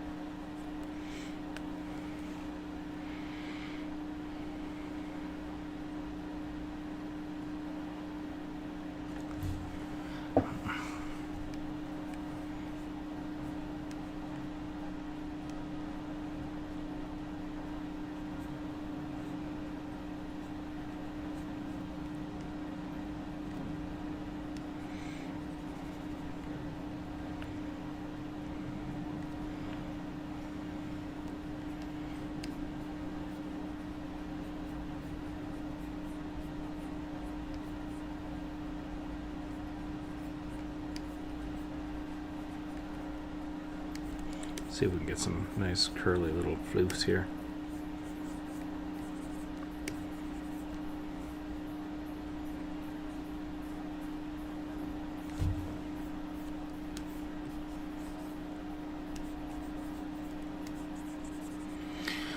Well, if you have a pixie companion like that, you'd probably look more melancholy than just yeah.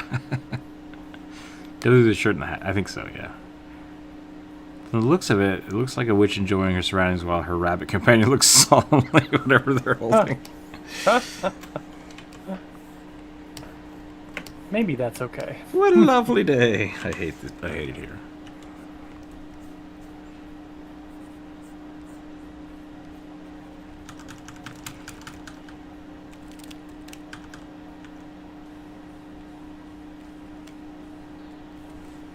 Oh, and it crashed. Great.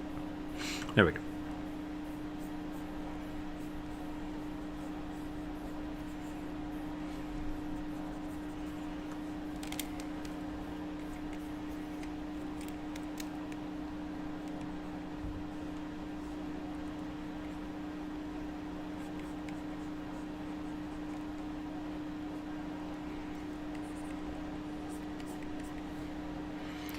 Is that a Charizard playing a ukulele at the bottom left? It is. It is indeed. Pretty much. It's Draguary. So for any membership, subscriptions, or super chats, we draw little dragons. And that one's a dragon bard.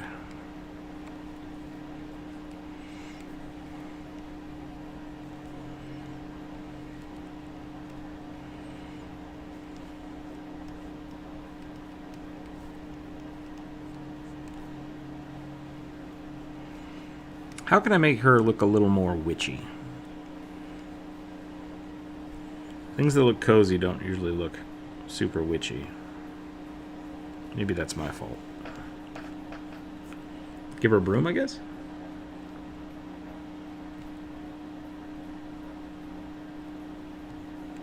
Couldn't hurt.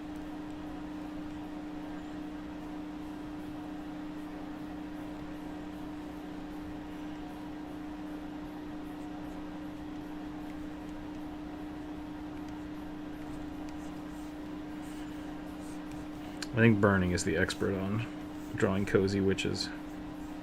Yeah.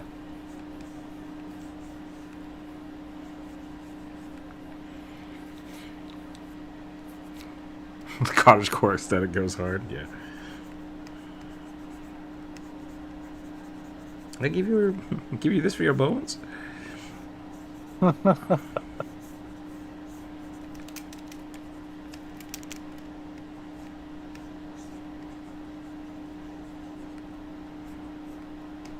You know, I never really got inundated with that meme so much.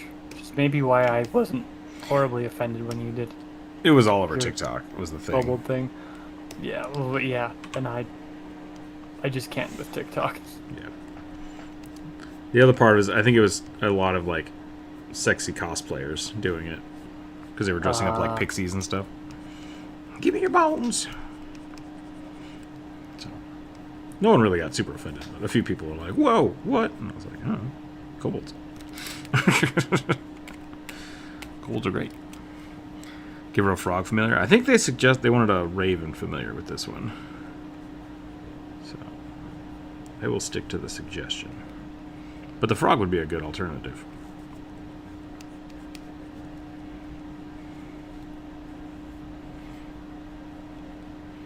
Small chain of bones on her hip. Yeah, that would probably be good. Little frog skull somewhere.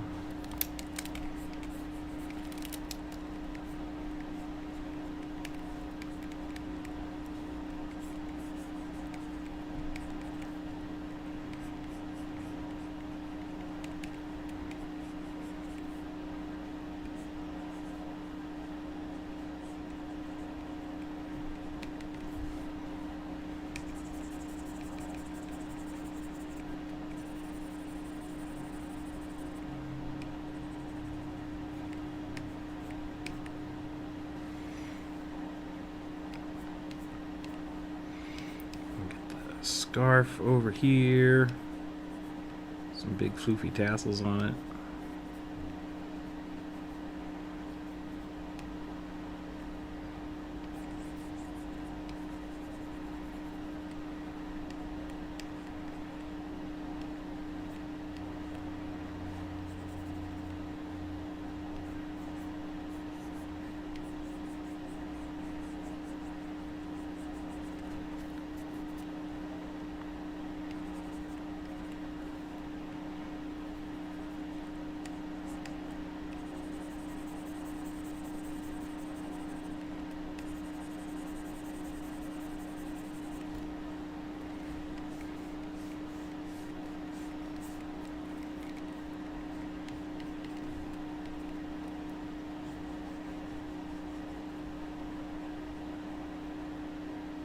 I gotta be careful how I'm gonna get really into this one. Yeah. She looks like more an adult Kiki or one of her teachers. I'm okay with that. I have no problem with that.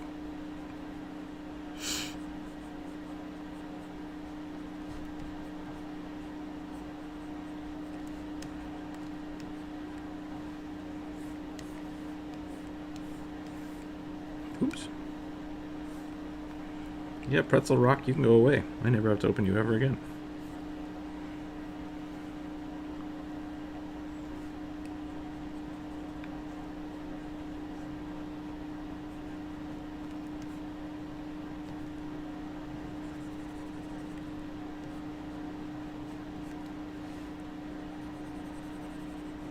Play stupid games with your customers, win stupid prizes. Yeah.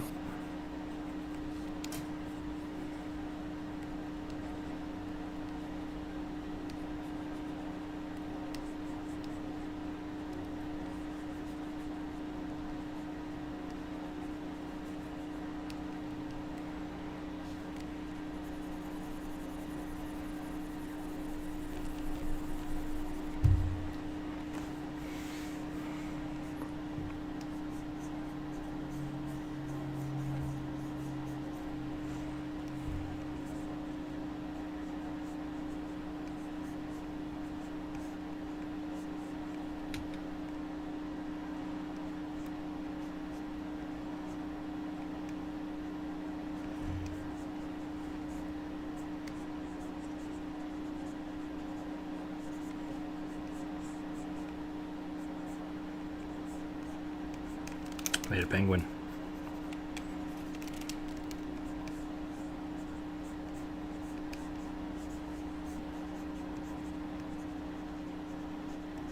Penguin. I accidentally drew a penguin instead of a... Yeah. You did a little bit. That's fine.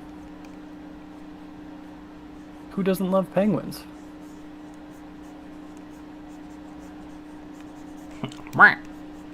Wow, I can't draw birds today either. My brain's doing things.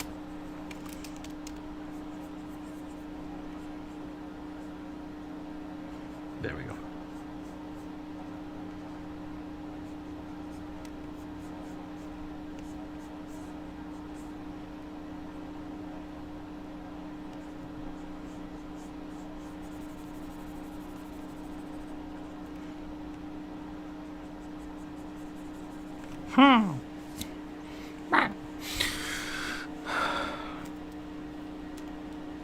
I'm totally okay with what you're doing with... Wait, hold on. Druid, I'm totally okay that you're into my ranger boy. Someone who doesn't like flightless birds.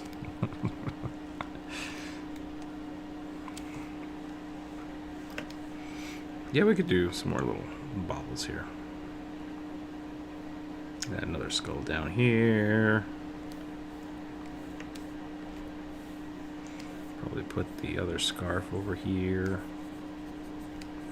Just a little bit of background. A little bit of background floof.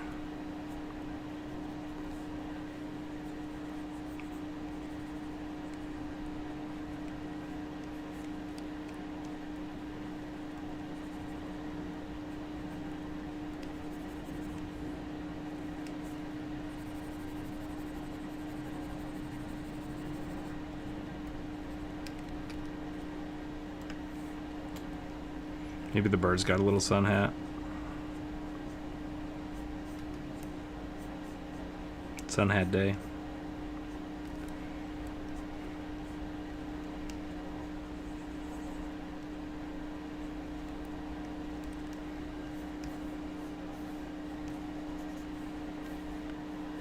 I think that's where I'm going to call this one.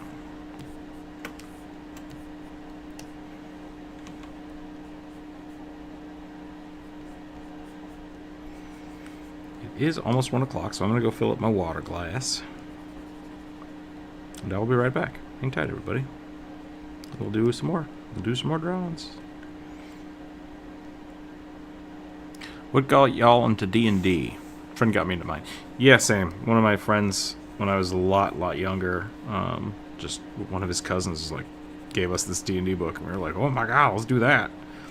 And then we didn't play for a long time, and then when I got older, I was like, oh man, I remember playing D&D. And I just had a whole bunch of friends that wanted to play it, and so we got back into it. So, friends. Friends is a big thing for me. Yeah. My little brother got into Pathfinder and needed more people to play with. Pulled me in. I played, I think, 2 games, and then I wanted to be the DM. That'd be fun, yeah. Stuart Cuba says, I think the fact that in the Harry Potter universe people don't personalize more of their stuff is just a waste. I would love to just deck out a room with personal vehicle. If it was my personal vehicle, yeah, put like bumper stickers and stuff on it. I could see people doing that. Ugh. That would happen. I'll be right back. Yeah. 1 second. Yeah, that would happen.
Okay. We're back. Actually talked with a friend of mine, General Kenobo? I don't know what that is. Sounds like a username from the Star Wars fan. Yeah.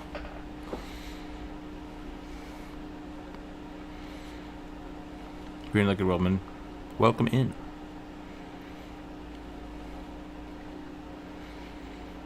Professional playtester for tabletop games. And he told me about D&D. That's awesome.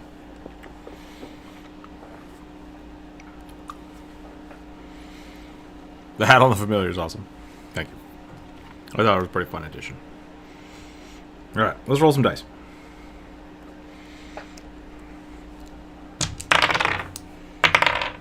$14. Earth Genasi who uses finger guns. Sorlock multiclass. We'll get to practice some. What color are we doing here? Red. Got her some red.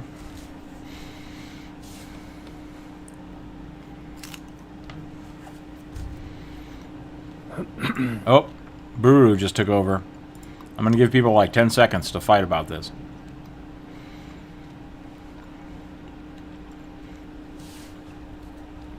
And then it'll be Buru again.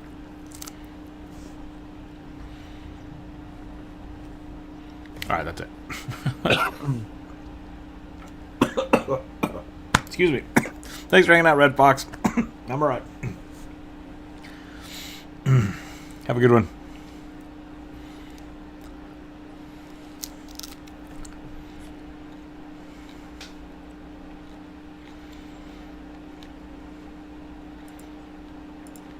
The poll didn't end. There it is. Okay.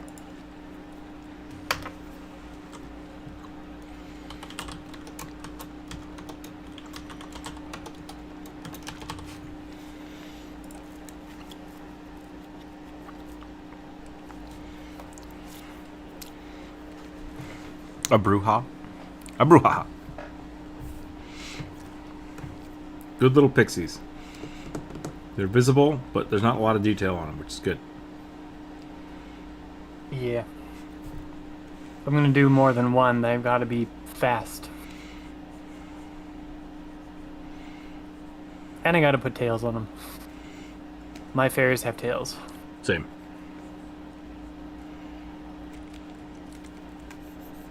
I'm trying to think of a good pose.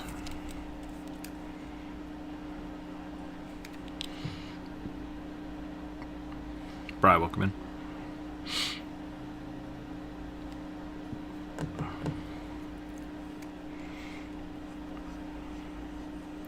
Was it Yu Yu Hakusho who had the finger guns? Some kind of spirit. Yes. Yeah, he had a spirit gun that he shot out of his pointer finger. Was the spirit gun just like a generic term for energy blast? And he just did it that way? Okay. Yeah. I think once he also, like, did a shotgun out of his fist or his palm or something. That show was weird. Lightning bolt! I never watched it. We only ever saw the, like the advertisements for it when I was at my friend's house.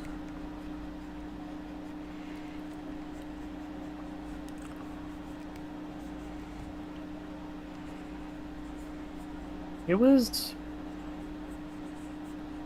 okay. It's definitely not the worst written anime I've ever read or I've ever watched. I always confused it with Inuyasha. Yeah. I don't know why. Probably because they were on like the same time slot that I just never saw. Yeah. Who's the character Rook is drawing? I am drawing a Earth Genasi gunslinger warlock that shoots finger guns. I think I'm going to draw like a Hellboy style Earth Genasi. Give him like really big hands. And the Druid is drawing a Ranger Bunny. Which I think you're supposed to have a cigar. It's the only thing I remember about him. Oh yeah, I forgot about the cigar. I even have it written down. Funny.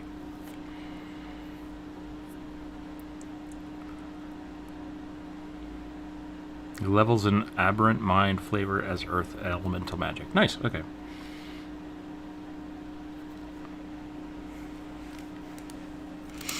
I think I'm going to go a little bit bigger. Probably stop about here.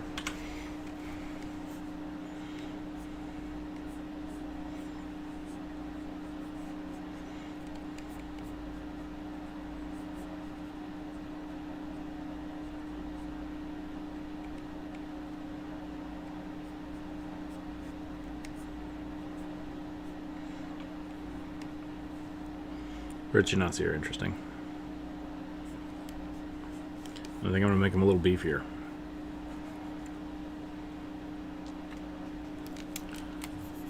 I mean, if there's one type of Genasi that's got to be that like should be thick, should be Earth Genasi, right?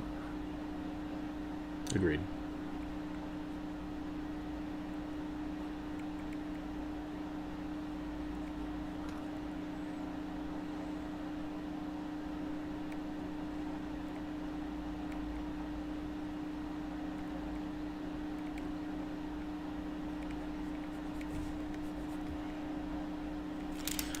The neck is too far back, I think.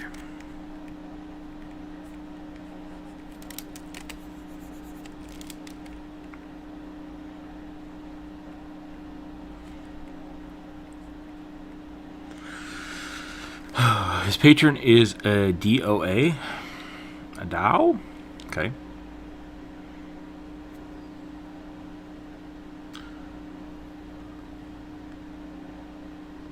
Wendigo style Satyr Ranger wielding a Louisville Slugger. Okay.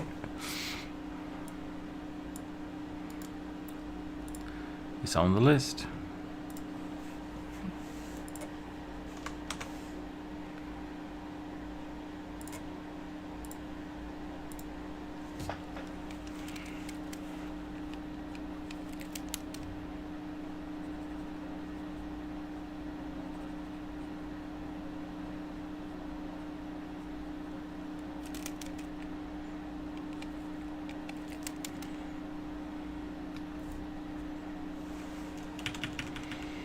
This guy's made out of rock. I think I'm going to use a little bit bigger of a brush.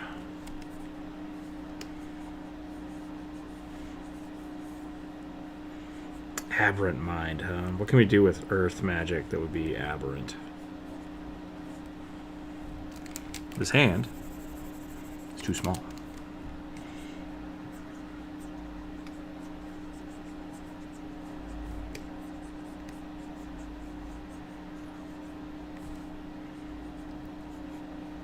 We're going Popeye here. Popeye levels of forearm.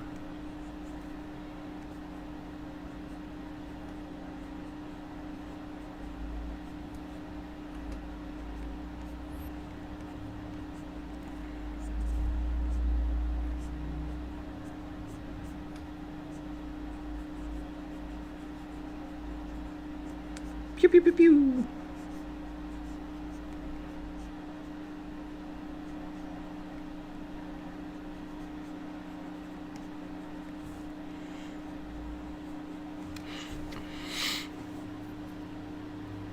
Is it okay if I submit something? Yeah, you're allowed to.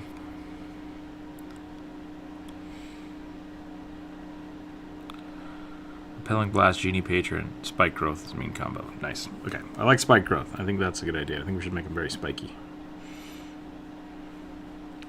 And yeah, Green Liquid. So you're allowed to make a suggestion and just keep it one sentence for the tabletop game. And then we put it on the list, and the dice gods decide which ones we draw next. And if we don't get it done today, we'll do it on Friday. Or, you know, if we can on Friday. And then if not, you can resubmit it next week. Satyrs make for really good mage slayers on account of them being resistant to magic. Yeah, Drow used to be that way too. Drow used to get, like, tons of magic resistance. Partially that's because they're just monsters, but yeah, exactly. They were supposed to be anti-magic elves, because elves are, you know, freely magical, so it made sense that they were just like negative elves.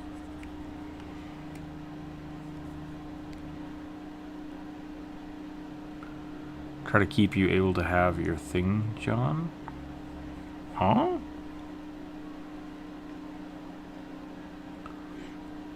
Curse Bam, welcome in. Yanti Purebloods, yeah. Yeah.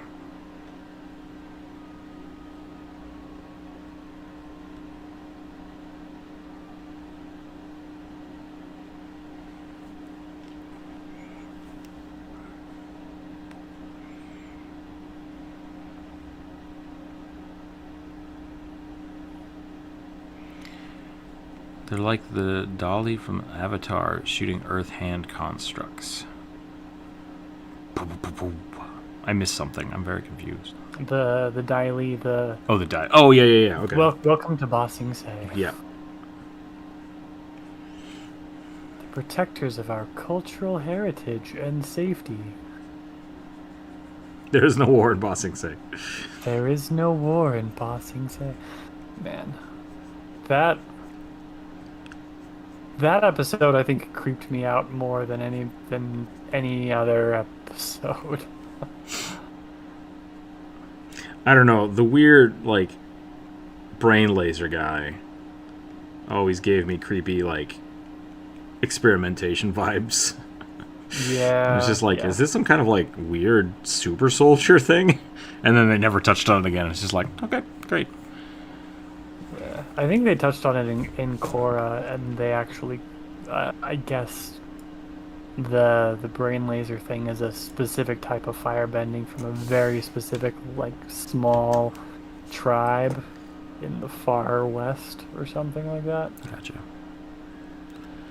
Fat purple angel man with tiny wings. He's just like a little imp cherub. I'll put that on the list for you.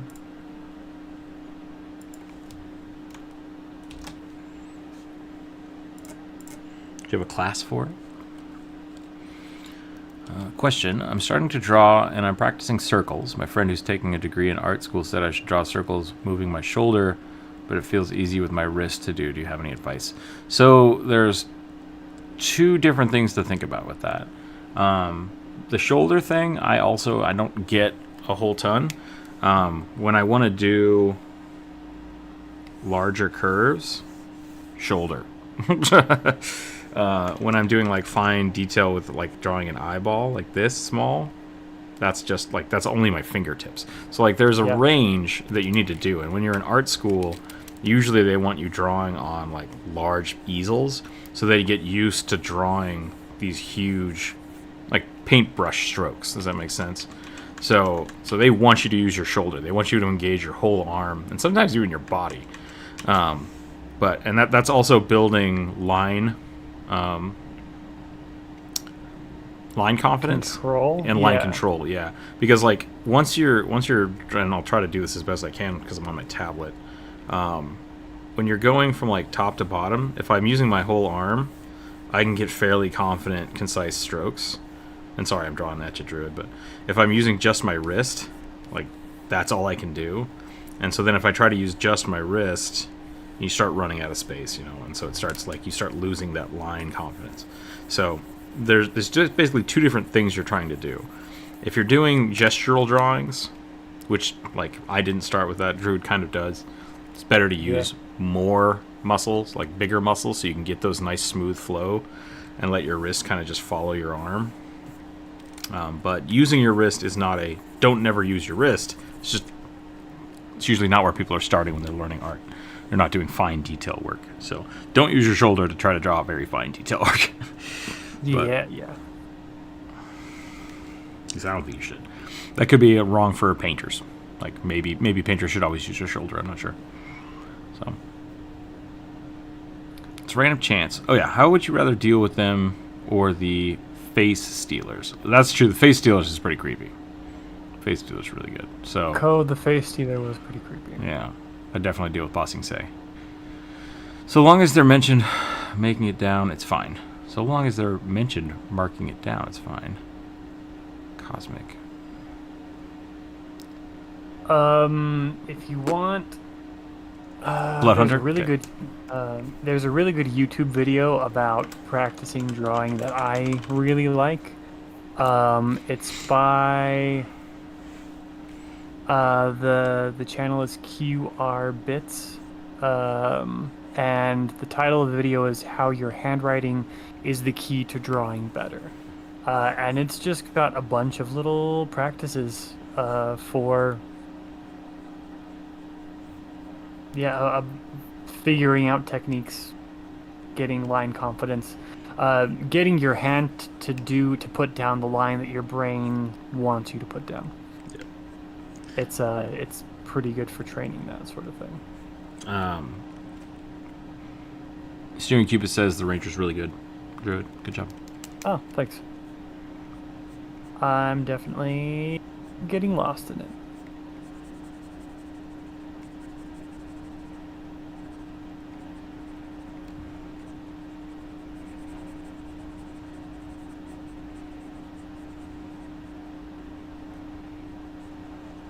And I probably should not be. Let's see. I need healing. I need healing. Thank you, Dr. Random.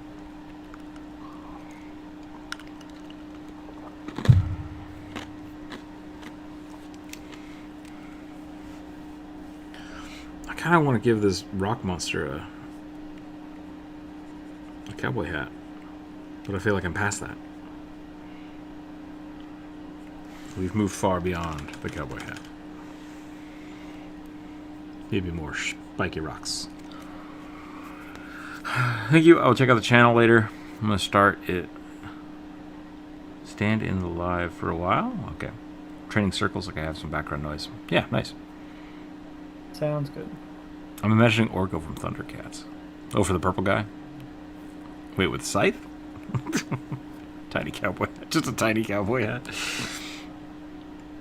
Actually managed to catch a stream for once in a while. Hope you're all doing well. Yeah, Dr. Random, hope you're doing well as well. Yeah. If you haven't suggested anything this week, please feel free to suggest something. Yeah, I really like the circle practice. Like, that's something I think a lot of people don't do enough. Just spending time drawing circles, because that, like, even my circles get kind of, like, this is my wrist circle, this is my arm circle. Like, there's different, they definitely, like, having that nice smooth consistency can be really important, and knowing when and how to do them. And you only know how to do that if you practice circles. So you use them all the time. Sometimes it's good to practice them. That's a good way to do it. I like Robot Pencil was the person I used to watch their tutorials all the time. And what they would do is they would say, draw a circle, draw another circle, and then draw a circle in between those two circles. And that's the study you're trying to do, is just try to always fill in all the gaps. And you just keep doing it. And you just keep doing it. And your goal is to get the circles as perfect as you can and touching both edges. So When it comes to drawing practice in general, as long as you're doing something, you're succeeding. Yep. So don't worry too much about figuring out what you should be doing or what you're supposed to be doing. Like, just drawing. Do something. Yeah. Just draw. And as long as you are still just drawing, you are still training your hands at the very least, which means you are succeeding. Do you think Earth Genasi have a problem with having sand everywhere all the time? I mean, I like the idea that some of them are made out of like granite and stuff, so I suppose that would still make some rock offshoot. Pebbles. Maybe they shed sand like they shed skin. Posture check. Thank you.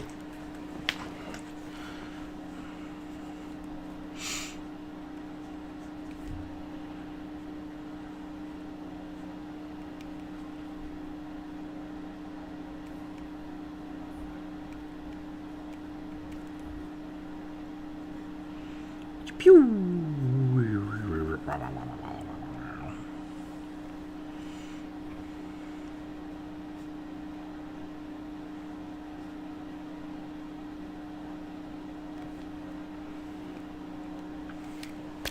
Do you think he should be holding his hand, or should he have another finger gun up?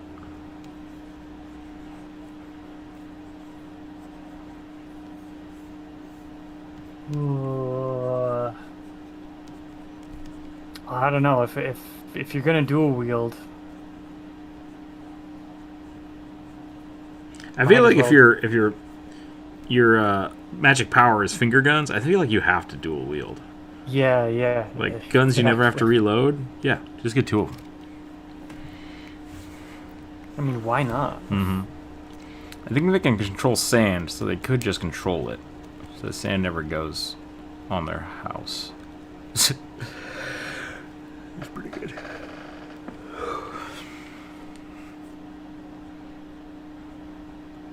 Gara style. Big jug.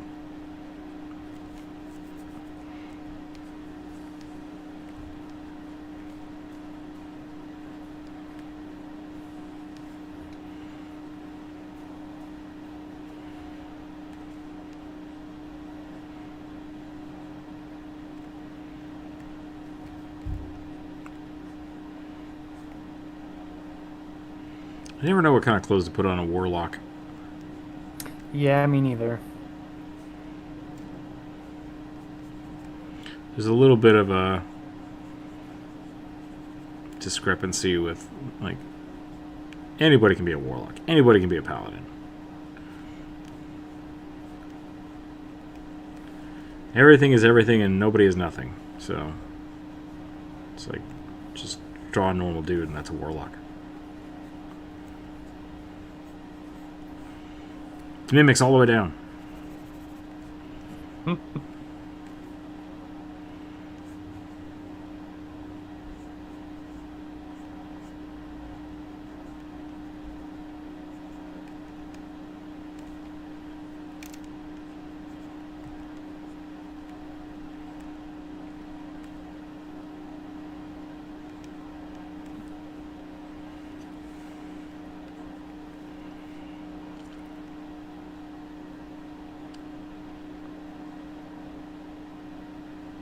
Is anybody going to be playing the new World of Warcraft expansions? I've decided to abstain from this one, but I'd like to hear people's thoughts if they have them.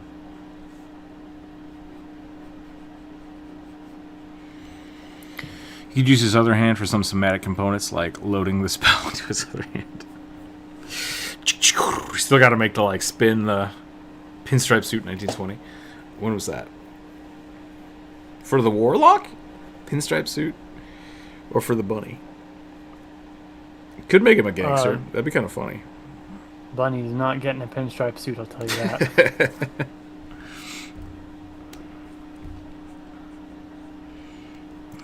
Say hello to my little friend. That's just your hand. Bang! Not that I could.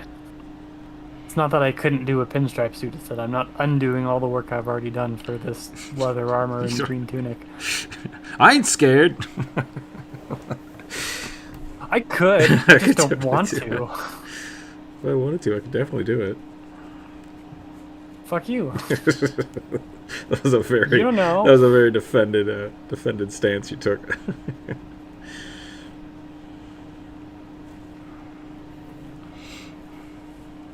Yeah, it's funnier that way. How about a pinstripe vest? We'll go with a vest. I guess you wouldn't have a pinstripe vest, would you? Maybe you would. Yeah. I mean, I guess I wouldn't unless I had it was part of a three-piece suit. Mm-hmm. What even is a warlock, really, right? Like, that's the question. Oh, lordy, the mimics be coming, yeah.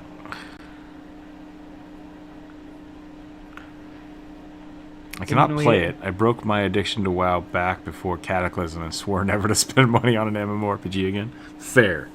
That's a fair and a good stance to take. Didn't we settle that a warlock is just a sugar baby? Give me them powers. The difference between a paladin and a warlock is a paladin says, "Forgive me, Father, for I have sinned," and a warlock says, "Punish me, Daddy, because I've been a bad girl." Maybe.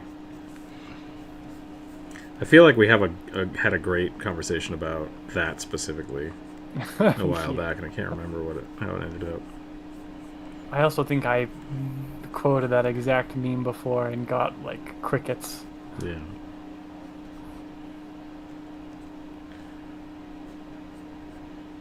One of them has a boss, one of them has a sugar daddy. Yeah.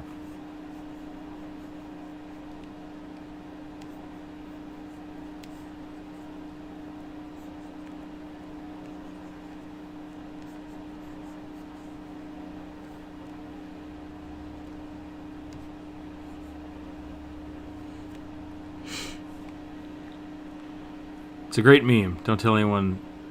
Don't let anyone tell you different. Warlocks are what bards would be with slightly more chaotically horny.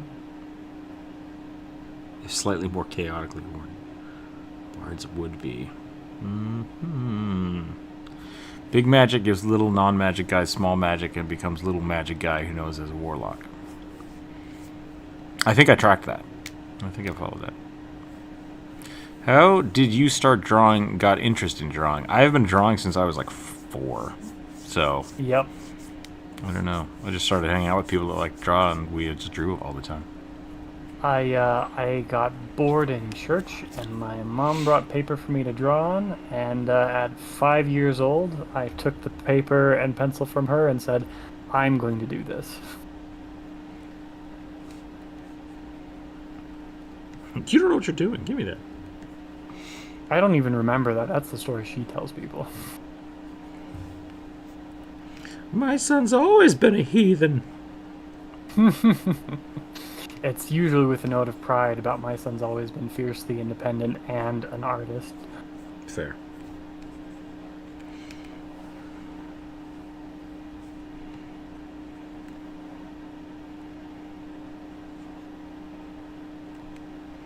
The thing that like really bothers me about warlocks is, and this gets really complicated, and you can like really deep dive it, and this is why it's like mimics all the way down, is like with warlocks specifically, the difference between a sorcerer and a warlock is when they got their powers. But it doesn't have to be, and that's the problem. So like if you said that somebody had been cursed, like their bloodline had been cursed by an eldritch being, and now they have this weird power, but they have to like they're held to the limits of that power. It's like, yeah, that could be a warlock or a sorcerer or a paladin. So like I really think that level of complexity, specifically with the warlock and the sorcerer, is flavor, and beyond that it doesn't matter. So like if you just want to have like the cantrip caster, I think the sorcerer should be able to do that. So like just I think all sorcerers should like become half warlocks. Like I think those two classes should be fused together. But at the same time, I understand why they're both thematically different as well. So it's easier to have them separate, but they feel the same to me. Sorry, go ahead. I honestly think that sorcerer shouldn't be a class at all. It should be a bloodline template that you can put on anything else. Exactly. Yeah, and that's kind of yeah. Sorry, Brian. I know you love sorcerers, but really, I think that's exactly kind of my point. Is like the sorcerer and the warlock are templates that can go on anything, and that would be great. I mean, people already treat the warlock like that, right? Like it is a thing that you just dip into. Yeah, you mostly dip into it when you need a little bit something extra. Mm-hmm. Specifically because like I really feel like sorcerer specifically would be better if it were attached to, because it's bloodline based. Like it really should just be something that is attached to your ancestry. That way you could be like, you could be a wizard, you could be a fighter, and then you could tap into your sorcerer blood. Like I love doing that for people as like multi-classing. And it should be constitution based, 100% should be constitution based. But that breaks it really hard, right? Like if you only have to stack constitution, every sorcerer is going to be super tough. So it's like, uh-oh. And that's probably why they did it that way. So, but yeah, sorcerer I think should be that. And then warlock is kind of the same thing. Like warlocks are essentially just curses that give you power, because if it's not a weird freaky amalgamation demon that's giving you powers, and it's just like one of the normal positively aligned things, then you're just a cleric and a paladin. Like, it doesn't make sense. Which I think Pathfinder does a good job of that, being just the champion. Like, it doesn't say you're good or bad. You're just championing something. And I like that aspect of it. But that also pulls it farther away from Sorcerer, and then Sorcerer becomes its own thing again, which I like. So, Wizards tame magic, Bards seduce magic, Sorcerers are mutated by magic, and Warlocks are just tools of magic. That's a cool way to look at it. I like that, too. I've wanted to draw for a long time, but never motivated myself to do it. This year, I've motivated to change and started thinking things I wanted to do for a long time. Cool. Yeah, I hope you stick to it. I'm a big fan of discipline over motivation. Same. And that's for like most things in life. Anything in my life that I want to get better at or want to focus on or want to do, I set aside time for it. And even if I don't want to do it that day, I still do it. Like, you can definitely have days where you're just not motivated to draw, but it's like, nope, I have to do my practices today. I'm going to half-ass it, and I'm only going to do it for 10 minutes, but I'm going to do it because I promised myself I would. So, motivation is always less helpful to me than I almost said dedication, but that's not right. Discipline. The discipline. Yeah, the discipline of just trying to get to it. Yeah. There's a really good book on the subject called The Creative Habit by Twyla Tharp, who is a world-renowned ballerina and now does, or maybe she's retired now, but did a lot of choreography on Broadway. Nice.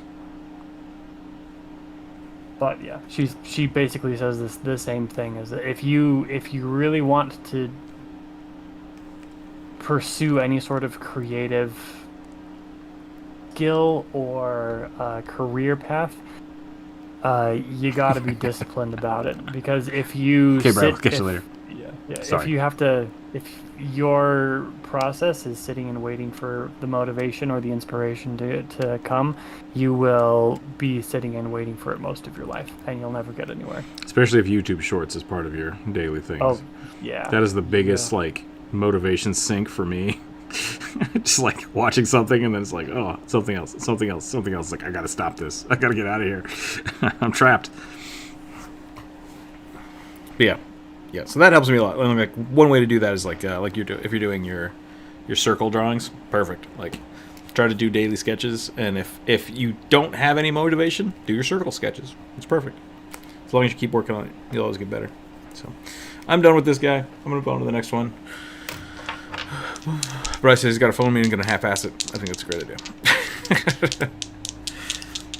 The problem is Sorcerer is always bloodline based, but they seem to be a gray area for mutations. Yeah, and I really do think Cosmic that it's the thematics of it. It's the same thing with the Warlock. Like, people are like, I need a patron. It's like, I don't know if you do. Like, I think you could probably like get a mutation of magic and make it a Warlock, or for a Sorcerer. Like, that could happen later in life, and that's when you like multi-class Sorcerer. That makes a lot of sense. So I think it's all there. It's just the way it's worded kind of also puts the fetters on the paladin as well, of like, oh, you have to be this champion of a person, and it's like, you don't. Like, you can be really vague with how you're doing that, as long as you're playing it consistently. So I started because I started to see a lot of drawings and I want to make ones beautiful, ones for one. Sure, yeah, and that's great. Like, that's a really good thing. Especially if you have a style that you like, you're like, ooh, I want to try to get better at this or at this type. Then you have a goal, and that always gives me motivation and something you can practice for. Yeah. I'm having packed with Blade Warlocks for melee, but I would love to also have Pseudo Dragon Familiars with it. Last I saw 5.5 or 1D&D, whatever it's called, might do that. Interesting. Yeah, you could do like... That's kind of the thing that bugs me about 5e specifically, is like... And I think Corvus would 100% disagree with me on this, because he likes it for the reason I dislike it. Is that like, once you pick that, you're kind of locked into that, and it's like you can't really pick and choose your characters. So I get both sides of it, of wanting to just have like, I've picked this type of Warlock, I'm now this kind of Warlock. But I'm a big fan of, give me all the tools and let me fiddle with things and see what happens. So I like less linear level progressions. Rolling dice. 16. Gnome Mind Flayer, Aberrant Sorcerer, hides himself with clothes he scavenges off of his last lunch. Tiny Mind Flayer. Tiny Mind Flayer. What are they, like squidlings or something? Purple. We're drawing purple.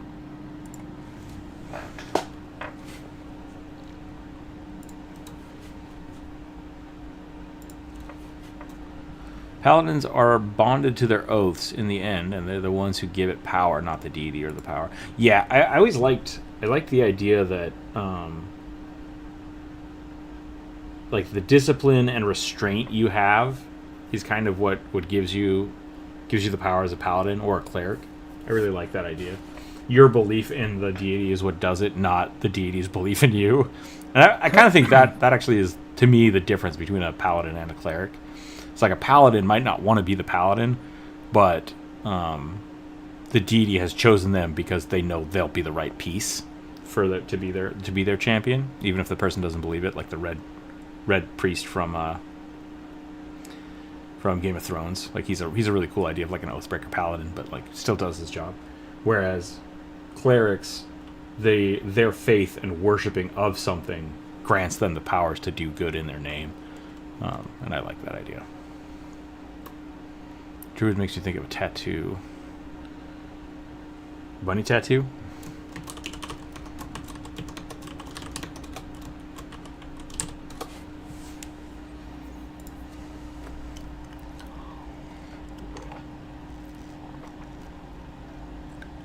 Give me 1 second. I'll be right back. I'll be right back.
I'm muted. There we go. One thing I was gonna say is that this rabbit drawing is looking fucking sick, dude. This looks like something you'd see in an RPG. Yeah? Thanks. Druid is killing it. Yeah, good job.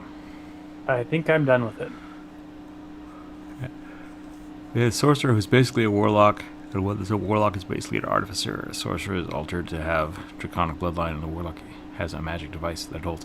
Yeah, I mean, so there's. I think something else that people maybe don't realize is that a good chunk of the subclasses in 5e are just blending other classes. Like, that's kind of their thing. Which is why, like, when you're a cleric, you can go and you can take. With the thing to like become an artificer essentially, or you can take the magic domain, and that's essentially adding sorcerer classes. And that's in a lot of other editions, especially in Pathfinder. Like that is why you don't need to multi-class as much, because you can really specify those better. But 5e, because it's so simplistic, I think that's why everybody dips warlock and dips paladin for smite and stuff, because they're all so simple that it doesn't make sense not to go that direction and then still take the extra boon to make it stronger. So yeah, it's not bad. It's just weird and different. So how many more drawings do you think you got in you? I have to go at 3 o'clock, so I'll probably do 3 more. Probably 2 or 3 more. Okay. What did I just rolled one, didn't I? I'll do one more then. I'm not sure. What did I roll here? Yeah, no mind flare. That's what I'm doing. Elven hair, thank you. Druid is amazing. Thank you for the wonderful art. I will have to buy Druid something. I really appreciate the compliment. And I actually signed that one because I think it was worth it. Nice. It will be in the Discord. All right, little goober mind flare. I rolled it. Welcome back, Oliver. A male beeskin, honeybee strix. I don't know what that means. Honeybee strix. It says honeybee in parentheses, strix, in hybrid form. So it's a strix that is a honeybee beeskin? I guess so. Trigger brand gunslinger wielding a lancer. There's a lot going on there. Yep. Pathfinder 2nd Edition, male beeskin honeybee strix in hybrid form. Best of luck. Thanks. What were the other details again? Covered, or? It says trigger brand gunslinger wielding a lancer. I don't know what that means. And I think, yeah, this wanted the beeskin in the hybrid form, so. Okay. A strix that is a honeybee thing, I think. Yep. Yeah. I'll play with it.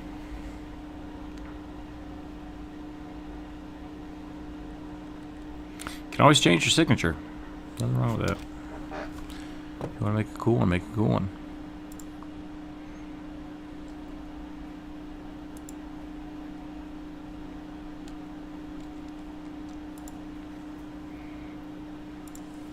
The thing that's kind of funny about really cool signatures is they're utter nonsense and impossible to read.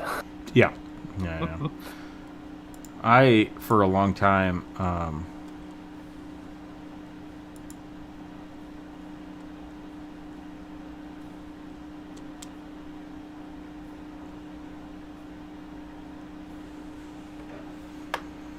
sorry, 1 second.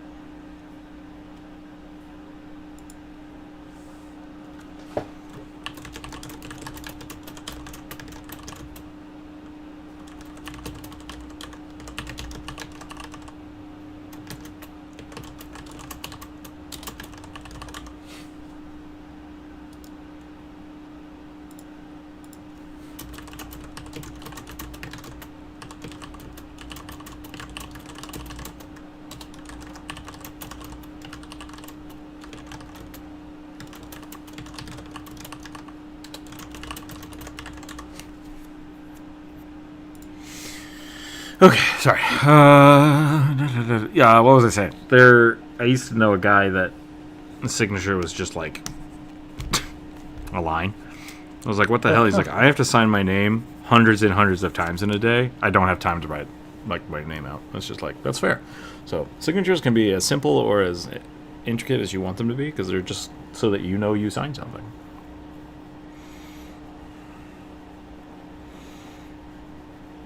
Yeah, who was it? There was someone I knew that had a, like, would always draw a little cartoon of their name.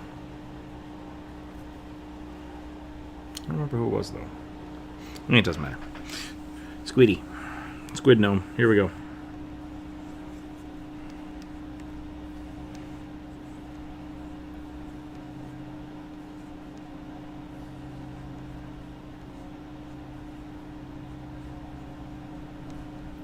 Oh no, is the Lancer the compound weapon Lancer? Or did they say it was a type for the gunslinger? They said, I think they said wielding a lancer. Wielding a Lancer? Okay, Yeah. cool. But I mean, at the end of the day, that's your choice if you draw it or not. So. Yep. I probably won't. Sorry. I hate weapons that are a bunch of other weapons slapped together. Gotcha. And I did not know this, but apparently a Lancer in 2nd edition Pathfinder is a heavy spear with 2 crossbows strapped to it. All right. It's horrible. I hate it. That's the thing.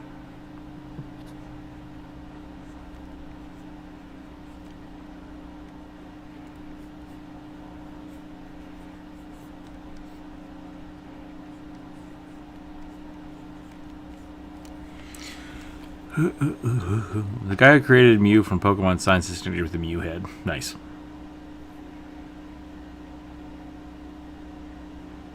Are steel cap Wellington boots good for walking? I would say no. The only thing wellies are good for is keeping the outside water from getting in.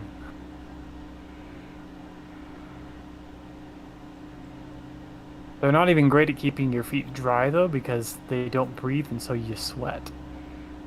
Yeah. So you get wet no matter what. Week 77, a signature can be an emoji. Smiley face.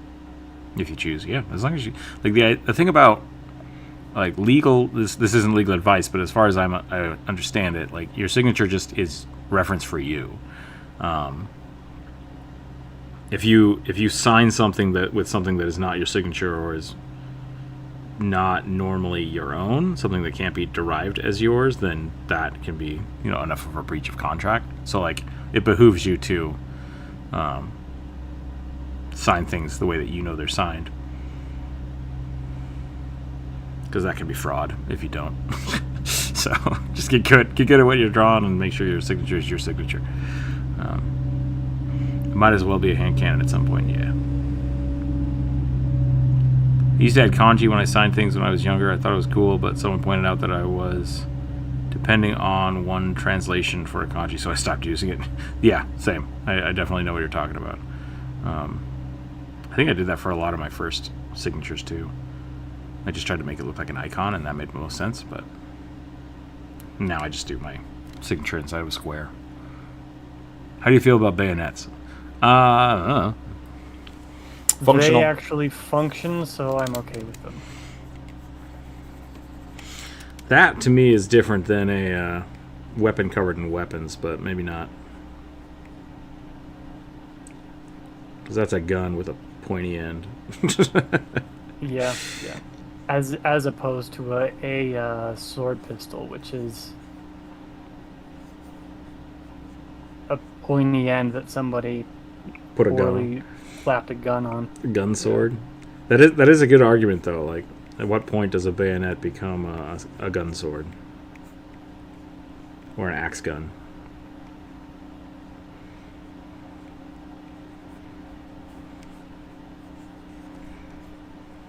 Yeah, I don't know. I try really hard not to think about it, honestly. I am a staunch believer that the gun sword is stupid. But history has proven me wrong many times, so...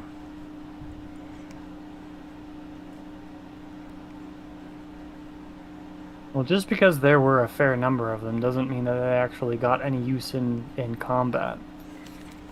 If we're talking about the most successful weapons in the history of actual warfare, I think the spear takes the cake. Sure.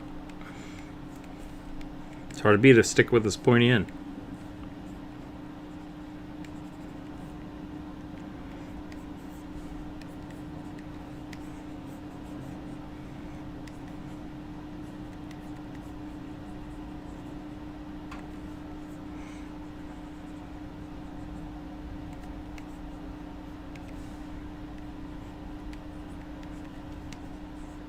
This one kind of turned into a joke drawing. It'll happen.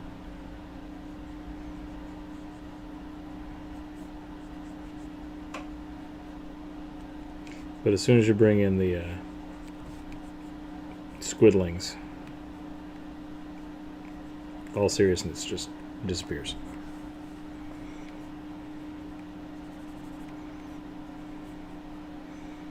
If you don't know what a squidling is, it's a gnome that got turned into a mind flayer, and something bad happened.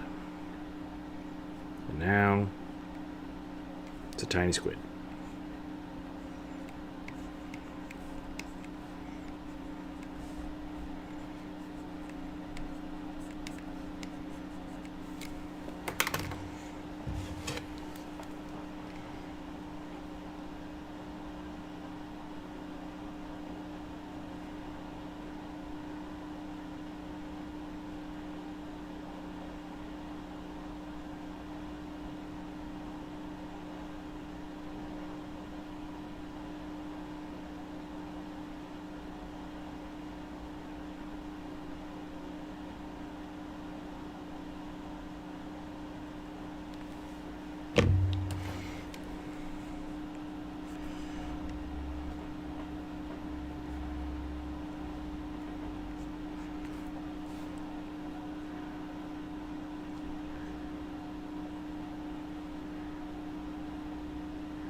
I have a funny story, but I'll have to tell it off stream later about Baldur's Gate 3.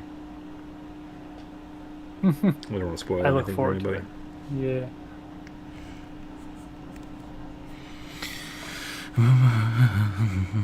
Man with the biggest stick wins. Sometimes. I think the funniest weapon I saw was a combination, was a one anime. It's a drill spear?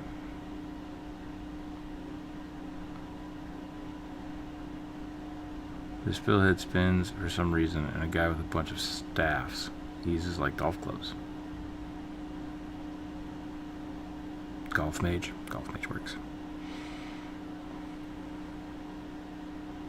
The Homer Simpson starts telling me he doesn't know what's happening to him. Oh, probably not.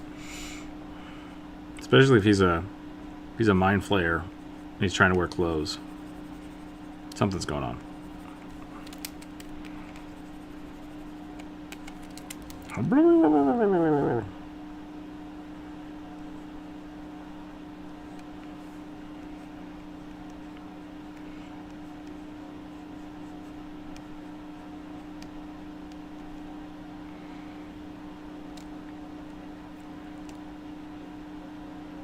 I hear that the rods from God satellite weapon never got made. No, yeah, it was completely impractical and against many of our arguments.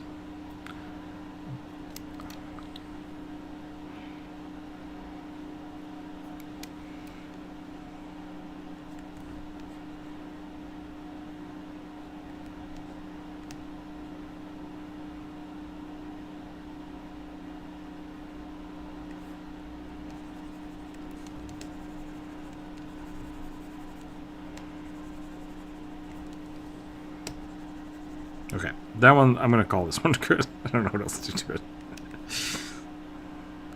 it. Pretty silly. It's a cool concept, yeah. It's just not cost effective. Exactly.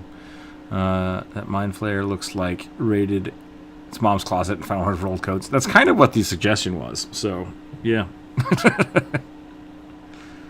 They might just do it anyways. Yeah, it's true. I think Neil deGrasse Tyson has talked about that. About, like, with the amount of effort it would take to put shit into orbit to do that, like, it would be easier just to, like, grab an asteroid and fling it at the Earth. So, who knows? Who knows? That's what they did in The Expanse. So, it is what it is. 8! A Willosaur Spore Druid? The Willosaur is an iconic creature from the preview of the game Spore.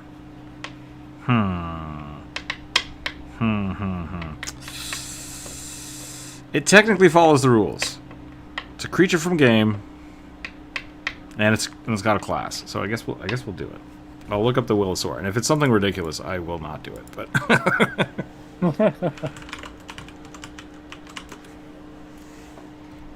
oh my god! All right.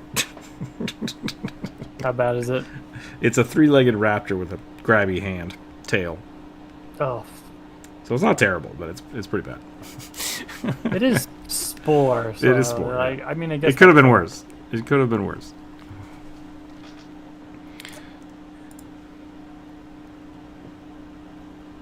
Reverse Chris. Yeah, the Chris Farley song's pretty good.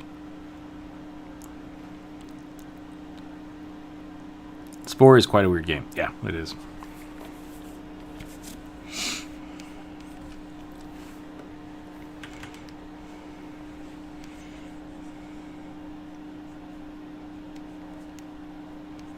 This is going to be another weird one. This one actually is kind of derp, so... It's got 3 eyes, which is never good.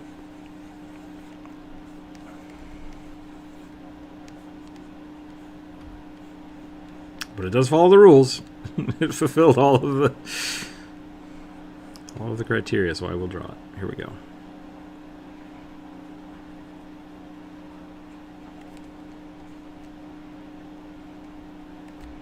I usually draw them wall-eyed, but I think this one's going to be weirder if they're all 3 looking right at the camera.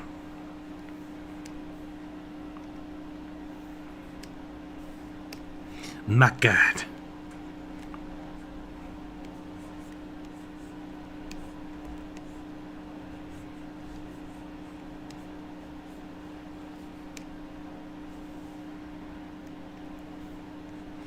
This thing is mostly booty.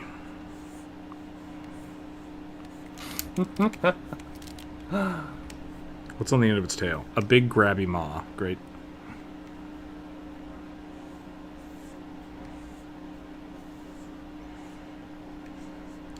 You know what we should do? We should make Rookzer more nightmare fuel. Can do. I found that it's better to draw nightmare fuel than to experience it secondhand. When it's coming from my own brain, I can deal with it. If somebody else is throwing it in my face and jump scaring me, I cannot. Most booty, so 90% of spore creatures. Yeah, probably. When it comes to lizard folk, what's on the table design-wise? Gators, lizards, salamanders, snakes, go prehistoric. We were talking about this yesterday. Essentially, like, anything reptilian could be a lizard folk, but if you wanted a dinosaur, technically it'd be an Aarakocra. So, I think it's vague enough that you can do whatever you want. For the mechanics. Don't get me wrong. For the mechanics. If you want something, if it's got a bite and likes to make bone art, lizard folk. If it's got wings that can fly, Aarakocra. I hate this third arm. It's not... First off, tripods don't make a lot of sense, like, in nature. Yeah. Period. Too much extra energy for not enough payout. Right. Especially with the asymmetry. Like, it's just weird. Yeah. This is... In Spore, it is just gluing another leg in the middle. So it's super, super weird. I don't know how I'm going to turn this into a Spore Druid. I'm a little worried. Well, it's from Spore, so maybe you don't need to worry about that and just do the Druid, and it's already a Spore Druid. If they're gonna build the pun into it, might as well embrace it. Just poops out its own spores. Yeah. How do I make it a druid though? Necklace? Yeah. Horns? Put a plant on it. Just got a fern on its head.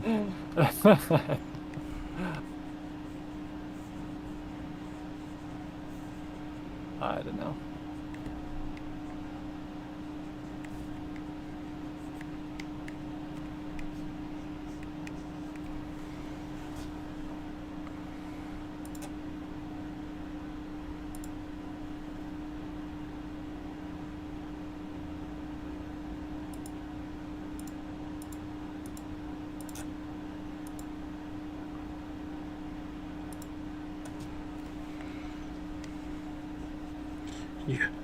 Yeah.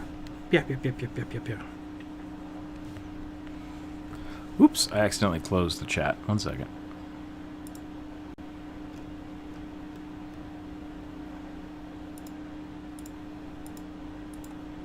John, hello. Rook trying to pronounce the Draguary is breaking my brain. Could we move the last A before the R? Make it look more like January? That's what I was saying. Like, it's weird. Draguary. We could go back to just Draguary.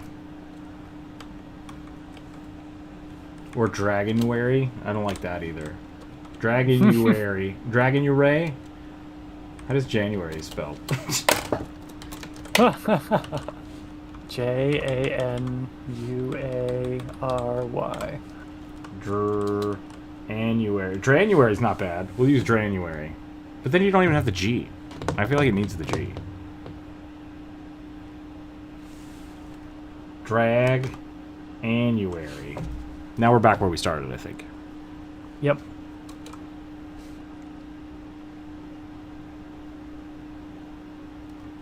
All right, chat. I don't have a poll up, so we'll do a new poll. Help. Dragonuary. Dragonuary. Dranuary. There we go. We'll let the people decide.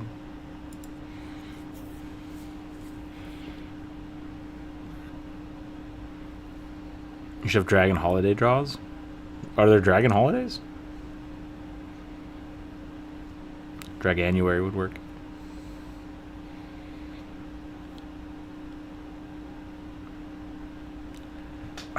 Dracoaniary is completely just like none of the things we were talking about.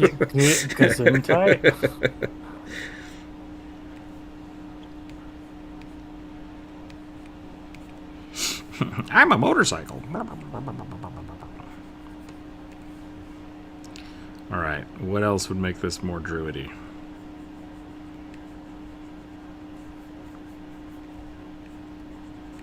Glorp.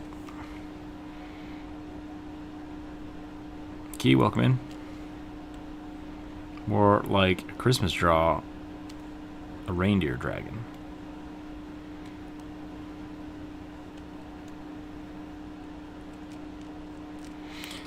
Draguary sounds more like drag queen than dragon.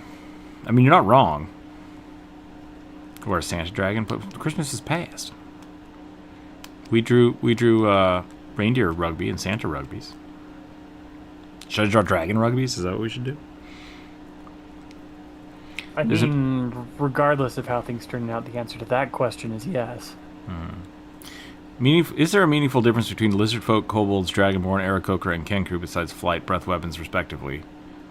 Everything just returns to raptor. I mean, you answered your own question, I feel like. The only meaningful difference is their mechanics. So, like, Aarakocra probably shouldn't have a fire breath weapon. Period. And raptors probably shouldn't have flight. Like, that's... Otherwise, yeah, you can do whatever you want. Because I've definitely had people be like Aarakocras that are like MOAs. That's kind of cool. And for that, we just don't have the wings and give them like natural claw attacks. So like you can do that kind of stuff too. But at the end of the day, yeah, not really. It's all thematic. It's all silly. Dragular.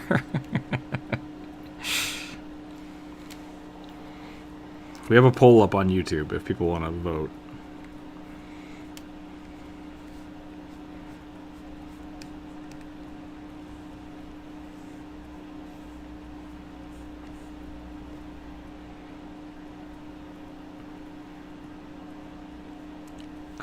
I really don't know what to do with this.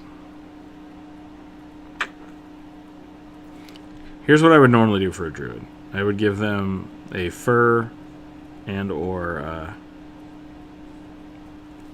poofy coat, because they got like animal skins. And then I would give them a bunch of beads, because you gotta have something to summon your gotta have that mistletoe. You gotta have mistletoe or you can't summon your good berries. Correct, yeah. You can't have... You have to have mistletoe or none of your spells work. Yeah. And then we'll give them a choker just because.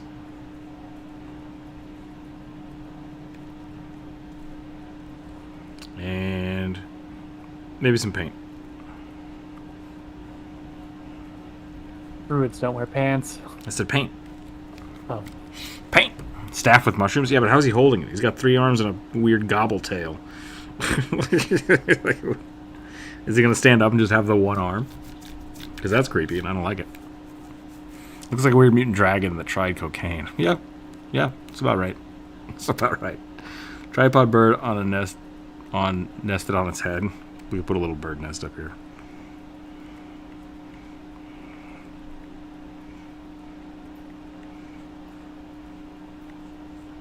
Little quail.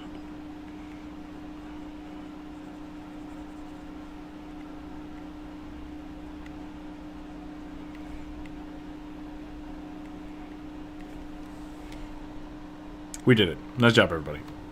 All right. Moving on. Moving on. Let's see if we can... I'll try to spend some more time on the next one. The dice god are fickle, and they like to torture me, so we'll see. 18. Authoritarian king male warlock with a cruel smile. I don't know what that means.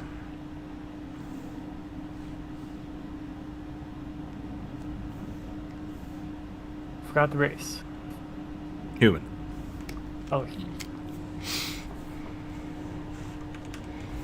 think this is just going to be a portrait. Dragon Uwari seems to be the winner here. How are we doing?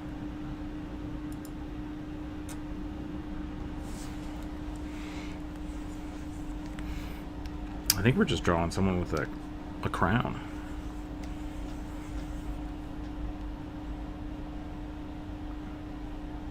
I don't know what a cruel smile looks like.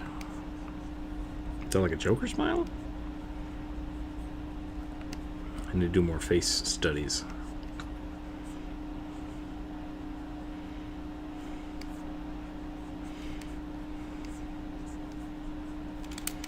I think this might be better for straight on, if we do straight on here.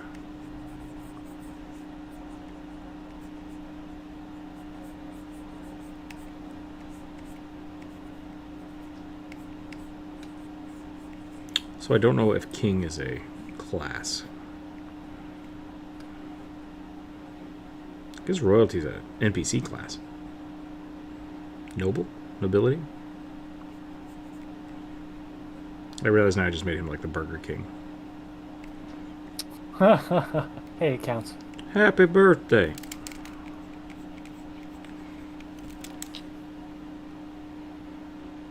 Kind of a non-description. It's a little vague.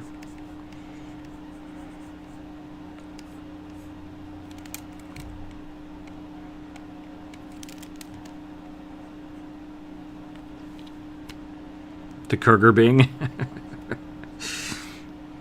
Is it chess? That's good. That's an interesting thing. I guess it said human, so I can't make it like an automaton.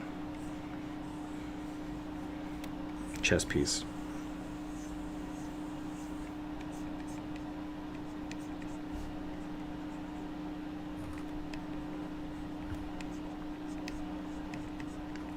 How am I gonna do with these wings? Do you need more space? No, I guess not.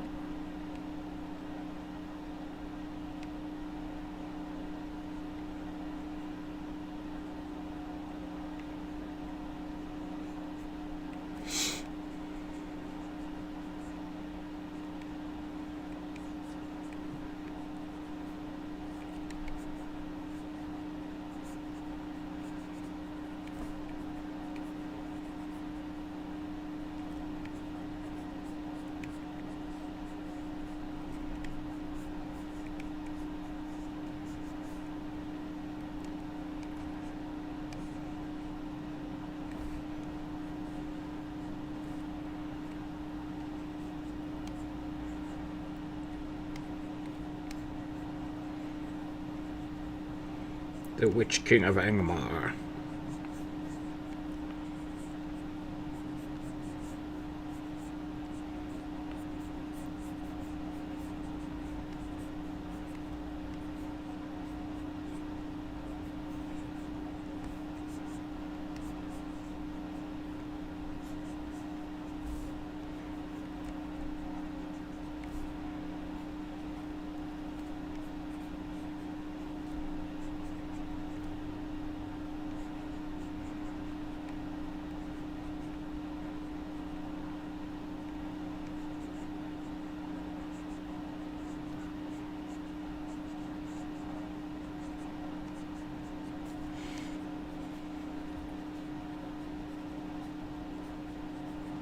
Trying to chat him up a little bit.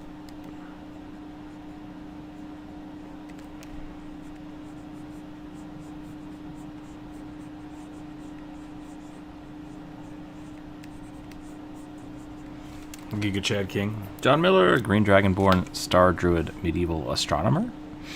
Green Dragonborn Stars Druid Medieval Astronomer. Okay. I think I got that. We'll draw that here in a second.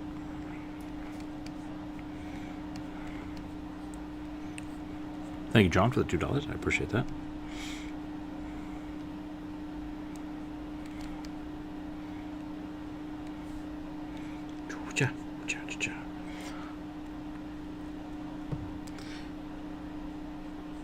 Did they make an astronomer class? I guess you have like Circle of The Star Druid is kind of like that. Is the Circle of Stars Druid the one that summons constellations? Yes. Okay, good.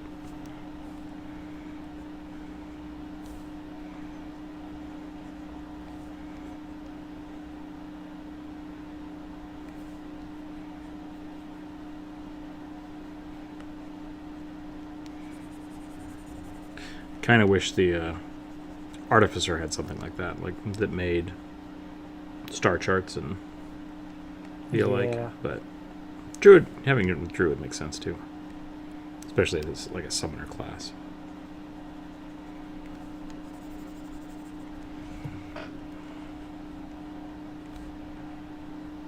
If I remember correctly, it was mostly just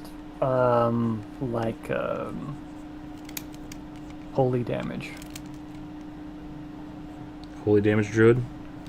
Yeah.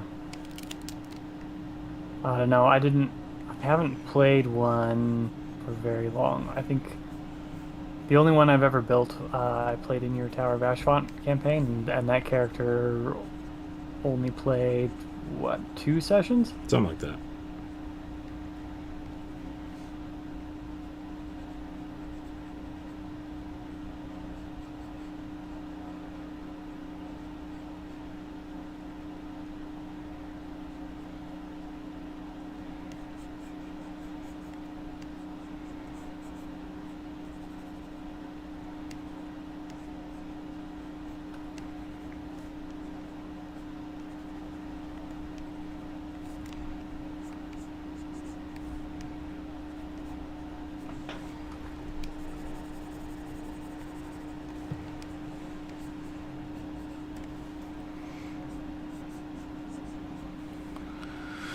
Play one for 5 levels. It's more an alt wild shape. Oh, do you wild shape into the constellations? Yeah. Oh. So there, you're instead of wild shaping as a creature, you get aspects of 3 different constellations, and when you wild shape into them, you get specific bonuses. Gotcha. And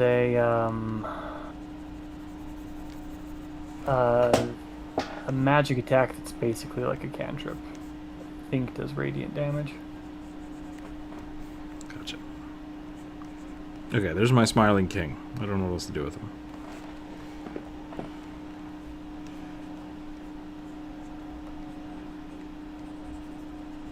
Kind of make him look more undead. Just for the fun of it.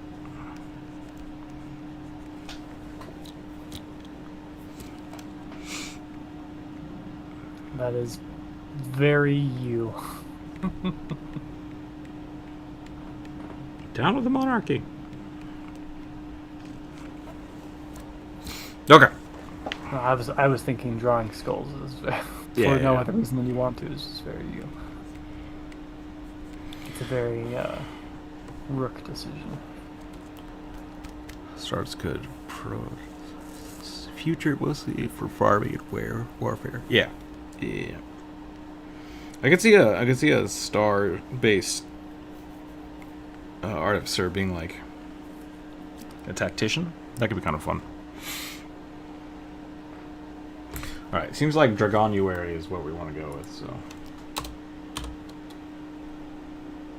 a star-based artificer. I think I would do. I'm thinking like Leonardo da Vinci. Yeah.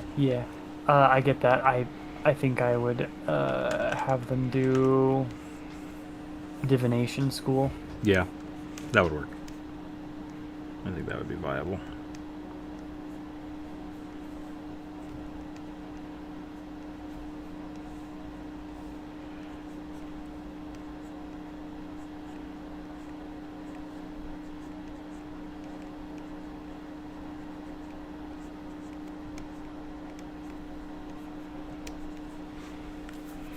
Time is it 2:11? We got time. We got time. I have a meeting to go to at 3 o'clock, so I'm gonna have to go do that. Copernicus would be good. He's a navigator, right? I think so. History is not my strong suit. That Same. period of time especially.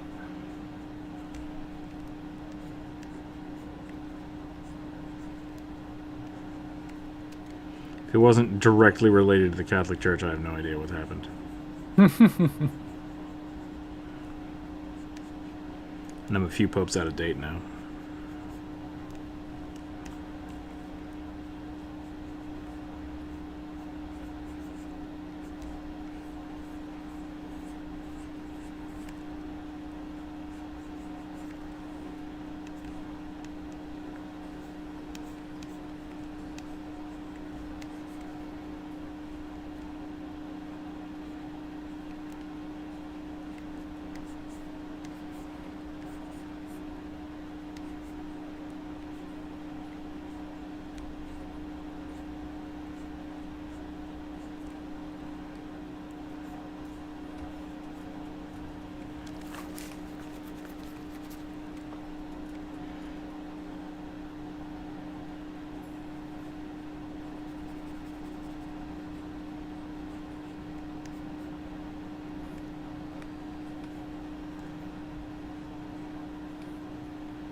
Star Druid could be a Mayan or Chinese style astronomer too. Yeah, I suppose so. Skittle, hello. Sorry about that. I missed your message. Hope your day's going well. It is. It's going pretty good. How are you doing? Let me give you a quick shout out. How's the art? How's the new year? If people have not seen a blue skittle on... I guess you're on YouTube too, but on Twitch or YouTube, definitely go check them out. Very cool landscape artist. Fantasy landscape artist, which is kind of amazing to see. I'm gonna shrink this down.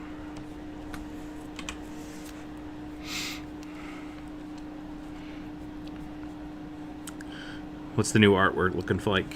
Any fun new projects? New stuff for the new year? I think I saw you post something on Instagram the other day. That was pretty cool. Copernicus was an eccentric astronomer who influenced Johannes Kepler. Okay. Trivia note, Copernicus had a prosthetic gold nose due to having it cut off in a duel. Interesting. Interesting. Thank you for the shout out. Yeah, no problem. Starlit Theater. For the longest time, I read your name as Rookzer0. Oh, Rookers0? People do that all the time. I get Rookers and I get Rookzer. When it's just supposed to be Rook0.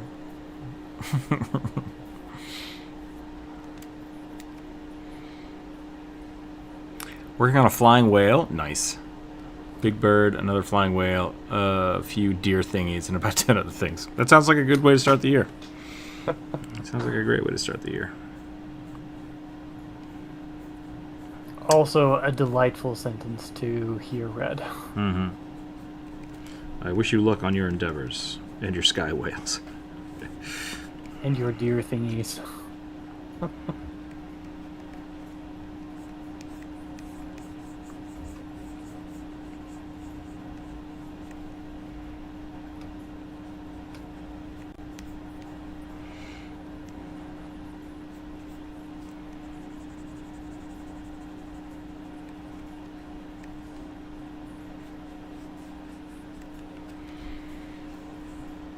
How does one finish art? That's a good question.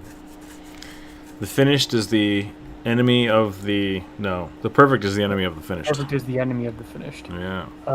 So the way you say you're done and you stop touching it. you get tired and say, "Oh, fuck it, it's not worth it anymore," and then throw it away. Maybe a hyphen? Where would I put a hyphen, Wake? In between the rook and the 0? Or the ZER 0 and the 0? That's a legitimate question. I'm confused.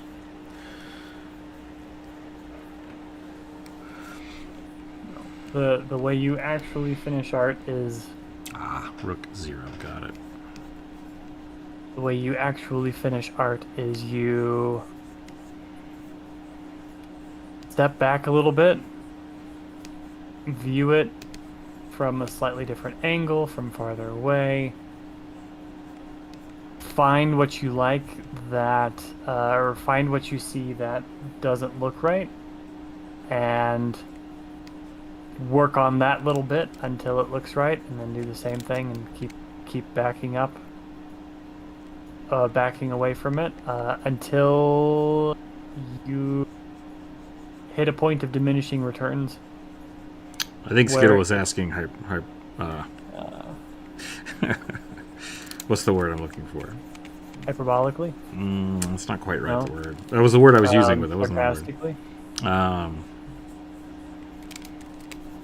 Didn't actually need an answer, I don't think. Gotcha. Because you're right. Rhetorically, yeah. I think it was a rhetorical statement. Question. I'm not actually paying attention to the chat, so I didn't realize it was a Blue Skittle who asked the question. I thought it was somebody actually... Sorry, that's why I wanted to clarify. For more art advice, yep.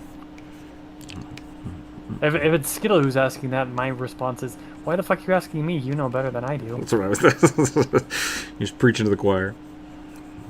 Skittle does some good stuff. And I think your work is leaps and bounds above my own into layers of completion. Because I constantly feel like I need to keep working on my own. But that's just a thing. Rookzer0. Yeah. It's confusing. I grew up at a time when leet speak was a thing.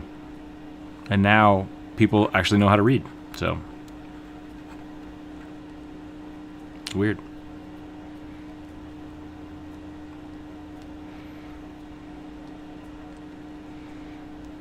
In 5e, scientifically, astronomy would be the nature skill.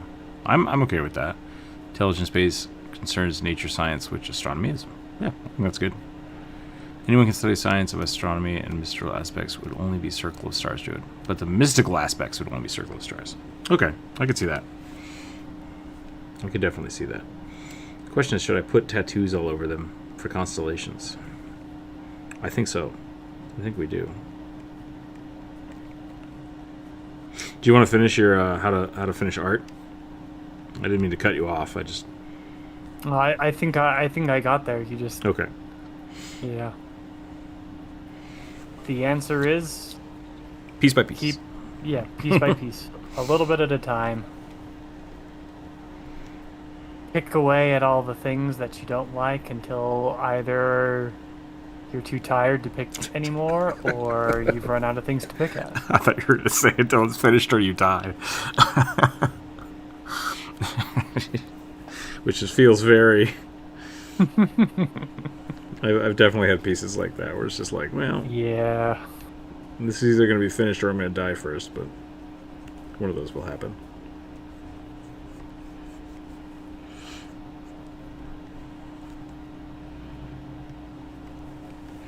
I do like the I was going to say unnatural, but that's not right. My brain is just shutting off. I'm tired. It wasn't a good start this morning to begin with. But, not non-iconic, traditional. There we go. Non-traditional druids. I like non-traditional druids. So this guy's kind of like a naturalist, which I would argue are probably some of the worst druids that have ever existed, but it's fine. Prestidigitation. How does one tattoo scales? Pretty easily, but then you just have to do it again. I guess you're just painting scales at that point. What is Druid drawing? It looks like a male bug harpy. Kind of. I mean, That's pretty close.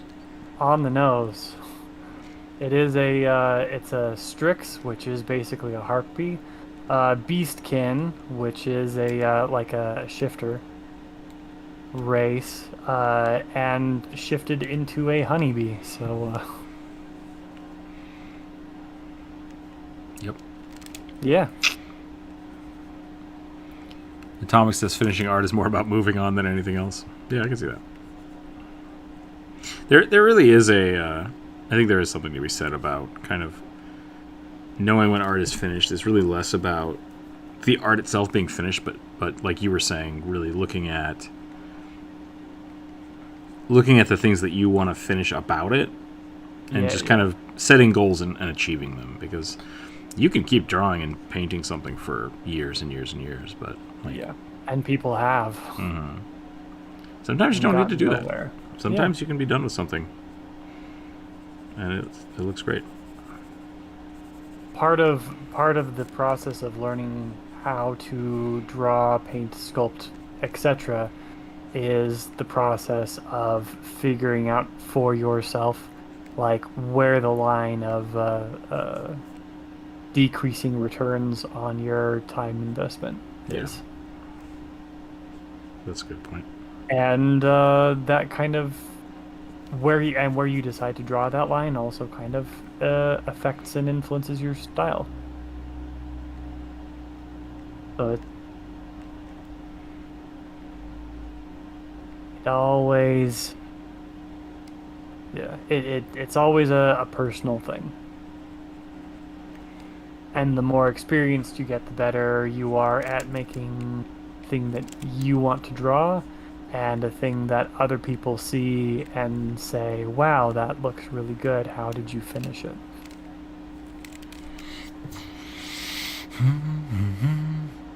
It's hard to just say it's not done over and over.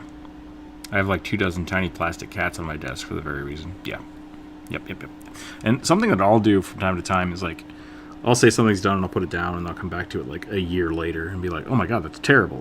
Like, I have to like try again. But then I can do that multiple times. So you'll always find something that you can improve because you're improving as you do your art. And that's something that's totally fine. So knowing when to stop something, I think, is more important than knowing how to make it perfect, because it would probably never be perfect.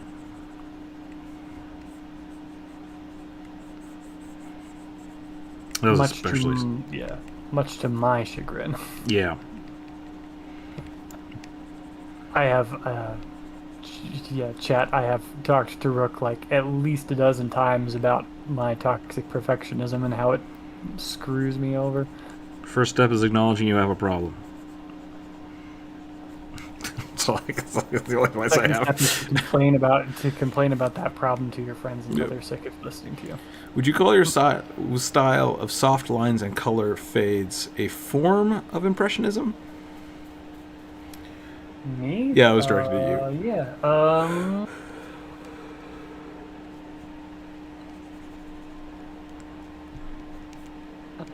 No.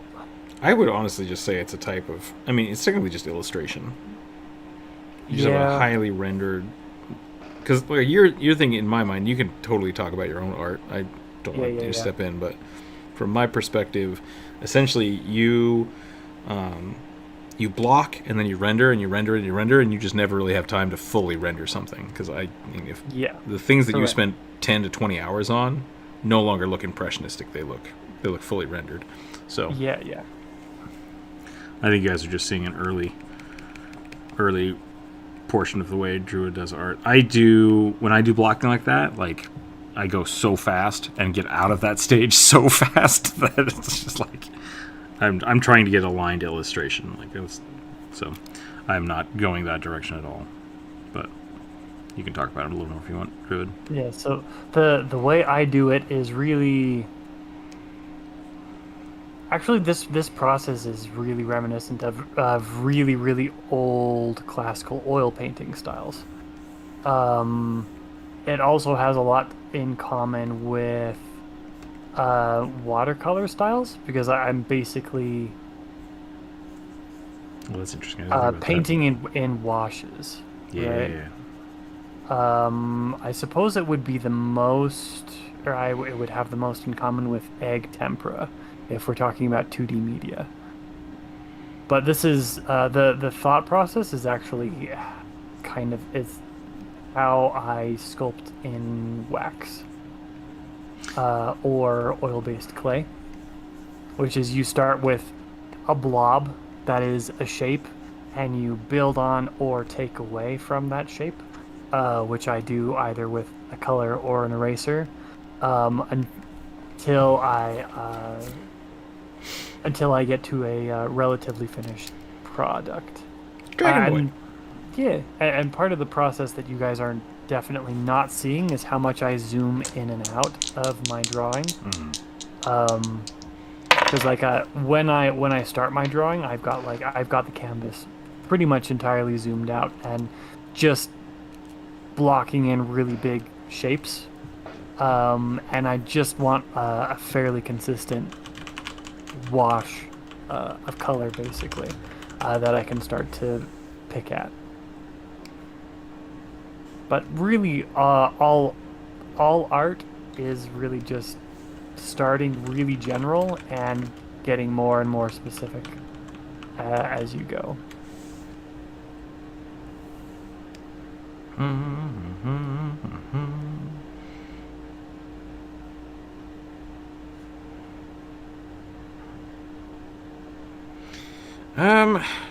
I just rolled a 10. And I don't understand this suggestion, so I think I'm going to move on to the next one.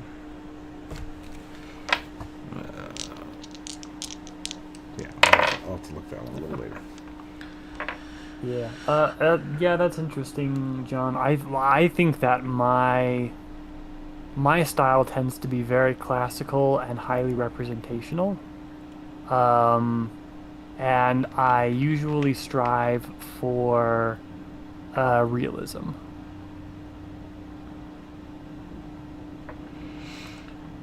So the one I had said animated automation energy sword cyberpunk style, which is nothing. That's word salad. Did Yeah. you chat? Did they chat GTP that? I don't know. Because I can't tell if they want an animated sword or they wanted like one of the mechanoids. I'm not sure what the automation energy sword is. Or if it's a person with an energy sword. Yeah, I don't know. It does. Yeah, it doesn't really fit the rules. So because like they have Cyberpunk, which is great, but like I don't understand the thing. So sorry if that's yours. Clarify, and we'll try again on Friday. But yeah, so we're just gonna go to the next one, which is a Herringon Brawler dude channeling wash ship down trauma.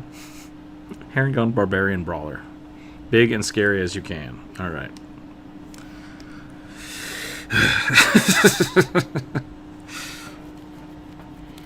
So maybe it's like the Art of Fairies and Dragons art book from the 1990s.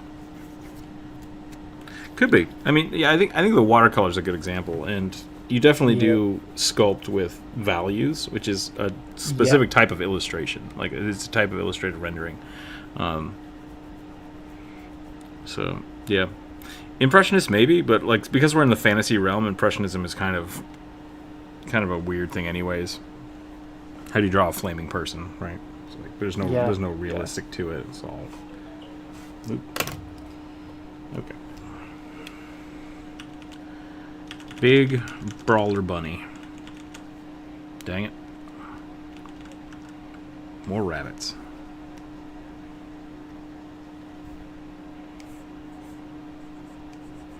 We've got a lot of Herringon today. Yeah. I've done one. You've already done at least one, right? No, I guess this will be my first one. I did the last week. I think I drew 2 of them. So maybe it was last week I was thinking of.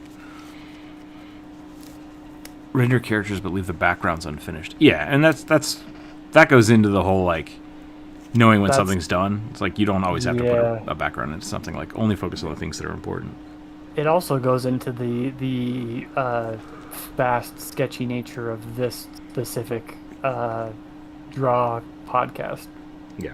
As a medium, because there's really no way to get a full painting on here unless it was only one of us on the canvas and and you guys were watching this for 4 or 5 days. Yeah, because when I do commissions, like those usually take me about 10 hours, like around 10 hours, give or take. Yeah. And so like that would take me forever. So it works out pretty well when I'll do the sketches, and then sometimes I'll do those on stream because I'm just like noodling, just trying to figure it out. And that's kind of what we do here. And then from there, I will actually go back in by myself because it just takes time, and I'll like redo the lines, and I'll worry about line weight, and I'll worry about more value shapes and stuff. And then after that, it's a lot more tedium of actually painting. And so that's where about half my time goes into actually painting something. So. But this is not Bob Ross style, real fast. The other thing about Bob Ross, just to clarify that, like the paintings that Bob Ross did, every painting he did was 100% him doing it in front of you, right? Like so, like don't make me try to belittle him in any way. But he would do 3 or 4 of each painting, so that he could, so he didn't have to spend time noodling and figuring out what he wanted to do. He would plan it out first, do a test of it, do a full picture of it, and then paint it for the show, and then have like the final done complete thing that happened off the show. So like, he seems like he was going really fast, and it's because he put the work in beforehand and afterwards to make sure it looked good. So also he specifically was manipulating his tools to make the tools do all of the detail work for him, right? And you can do that digitally, but not in ag. You kind of need different. You gotta have your brushes. own brushes, Yeah, you gotta have your own brushes. So once again, that takes a hell of a lot more prep than what we've got going on here. But it can be done. It can be done. Yeah, it absolutely can be done. I was assuming that, Not what we're doing. I would watch this for 5 or 6 days. I mean, there's enough of it. There's definitely enough content for it. Yeah. I have put out a couple like long form videos where I'm just working on something and they get no views. So it's like, I'm not going to worry about that. I'm not going to worry about doing it. So people seem to like the quick, sketchy parts, and that's why we do this. Yeah. People also seem to like the prospect of maybe getting or a chance at getting a free drawing of their character for their D&D games. Yeah. And there's nothing wrong with that. Which I'm totally on board for. Same. That being said, if someone wants to commission me and like they just want me to only commission it on stream, I'm fine with that. Like, I'm totally fine with that. Just, it's going to take longer because I'm only going to do it in like, 2 or 3 hour chunks.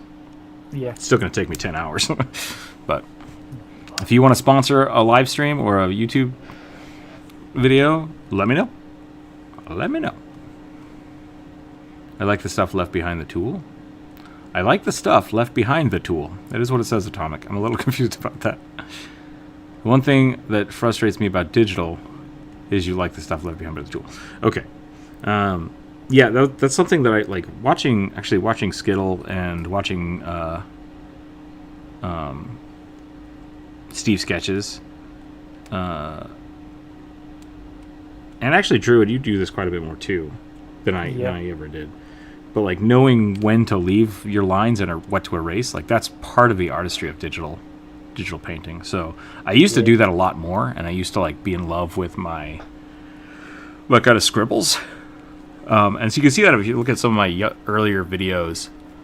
I never, excuse me, I got a yawn. I never went back and refined my lines. I just kept erasing, and I realized like I was spending more time trying to coax that out of the line than I would just get from just redrawing it a second time and being very more deliberate with my lines.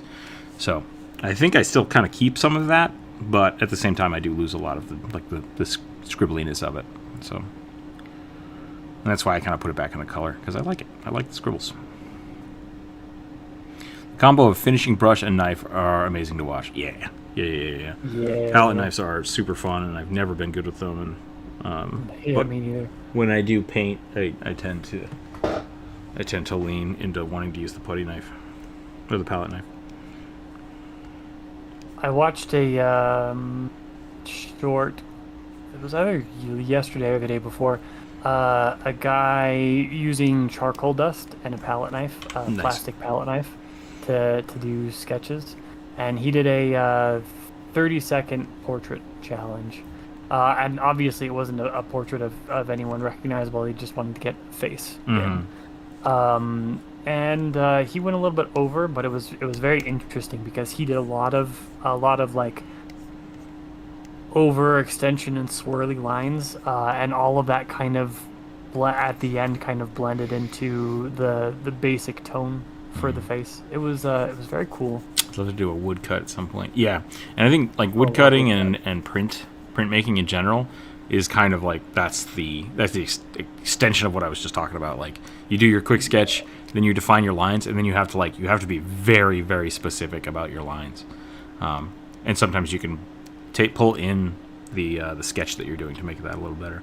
I actually have a really good example of that, but I can't really pull it up with Photoshop right now. But another day. Oh my gosh, I'm gonna pass out. I'm falling asleep. Time for us to wrap up. Yeah, I think this will be my last one. So if you didn't get your stuff drawn today, we'll definitely try again on Friday. Friday will be another viewer suggestion. You're welcome to bring new suggestions if you haven't brought one in today. I don't know what I've done to this bunny boy here, but he's too big. He's too big. I want to draw a little bit of the body.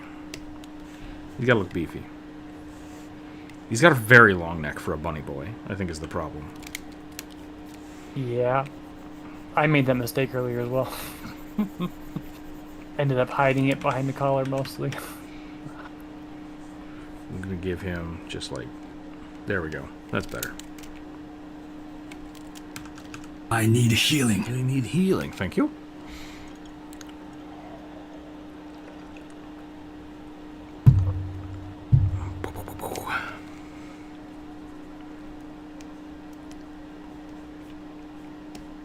Yeah, I really think the best thing you can get out of like struggling with digital painting is that you can kind of edit things as you go. Yeah. But you can, beyond that, like, you can replicate a whole bunch of different styles.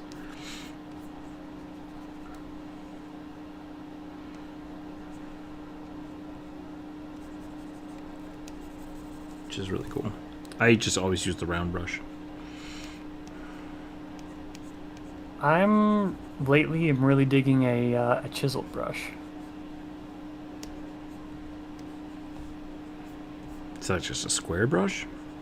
It's a long square brush, so Okay. it's got one hard edge. One of these, and then it kind of tapers on one side. Yeah, exactly. I've made a couple of those in my day. They're nice. So I've got one of those in Krita that's got a nice like charcoal-y kind of roughness on the taper. Excuse me. And it gives me a lot of nice texture that I can play with and control really well. Use shading to draw a cave with a stalactite and stalagmites in the underground lake. Nice. Graphite drawing without lines. Yeah.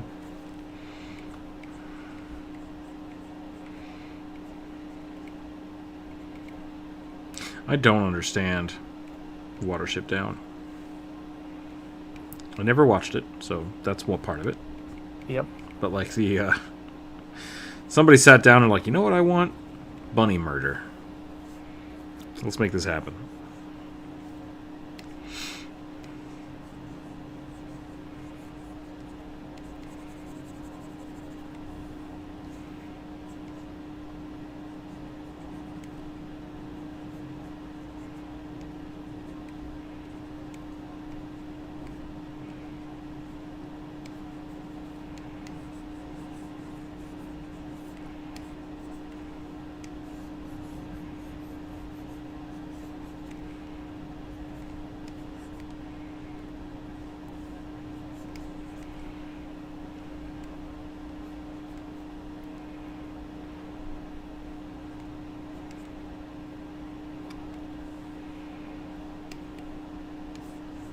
I never understood the title of Watership Down.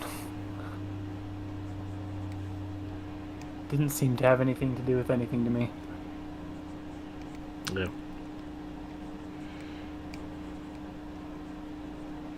But I also never read it, so. World War I analogy, horrors of war. Okay. That makes sense.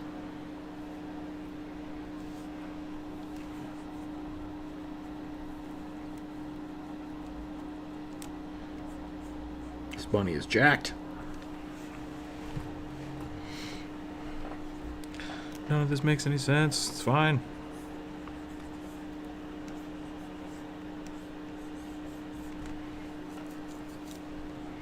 It looks like a rabbit piloting a meat mech. It's like Krang or something.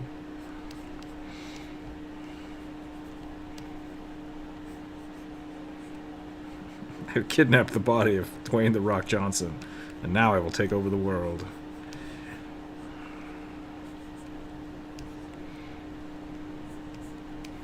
Pinky in the Brain style. Yeah.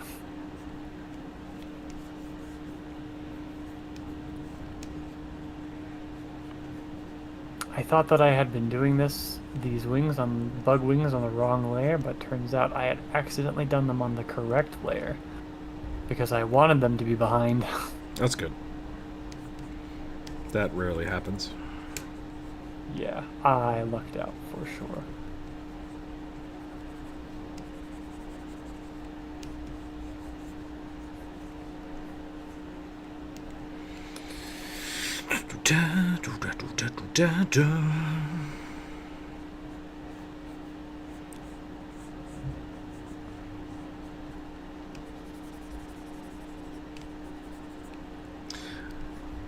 Getting some. Is it Baki? There's a weird Netflix anime about just unhumanly strong people beating each other up that I've never watched, but YouTube constantly tries to show me clips from it. Uh-huh. And I kind of hate it. I hate it for the same reason that I don't like JoJo. Because it's just like, there's a little bit of like hyper-realism to it.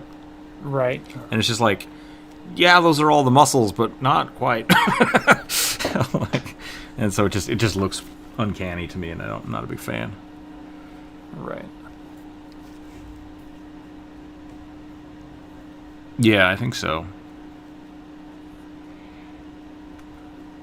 Like for the last week, it's been like some guy's name that I don't know his name from that anime, like swims 30 kilometers an hour, and I'm just like, I don't want to watch that. And YouTube's just like, you should watch it. I'm like, I'm not going to watch it. Like, you should watch it. And I'm like, no, thank you. And it's like, how about watch it now? And I'm like, stop it. Stop suggesting this to me. Brains piloting bone and flesh constructs. Yeah, essentially that's what we are. Watership Down is the name of a real-life location in England. Ah, okay. It represents the conflict of traditional European Christian culture and communism brought on by the atrocities of warfare. Gotcha.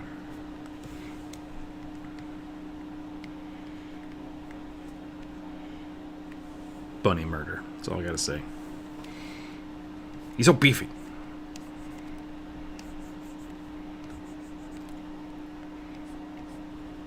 But this has a little bit of that, like, uncanny musculature. It's like it doesn't really make sense. Yeah, So, yeah. I get it. A little bit of venom.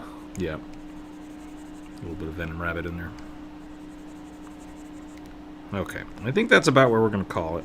Druid, how close are you being done?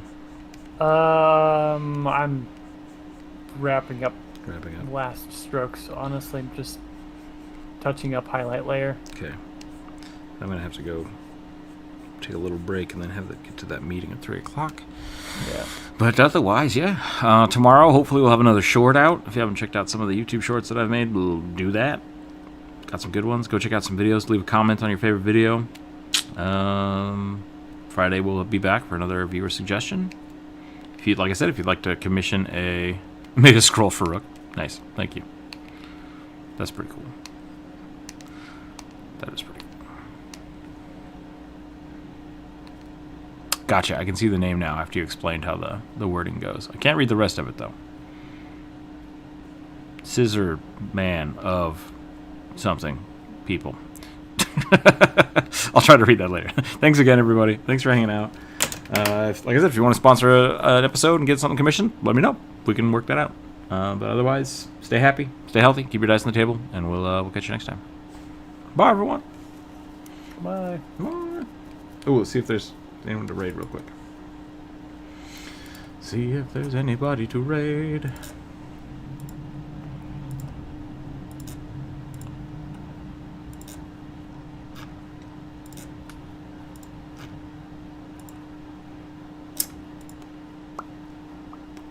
Nope. Just a bunch of stuff. Let's check Twitch.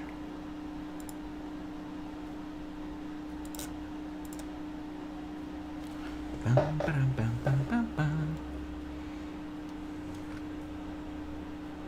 gotta be someone around here. Hold on.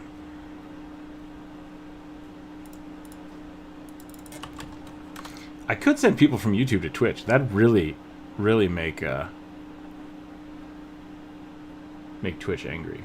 Or YouTube angry. That could be funny.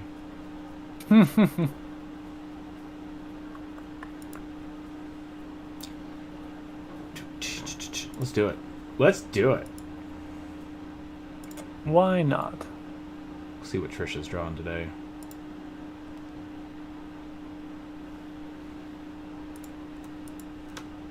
Alright, everybody on YouTube, if you feel like following the Twitch, we're going over there. Thanks again. Stay happy, stay healthy, keep your dice on the table. We'll catch y'all on Friday. Bye, everybody.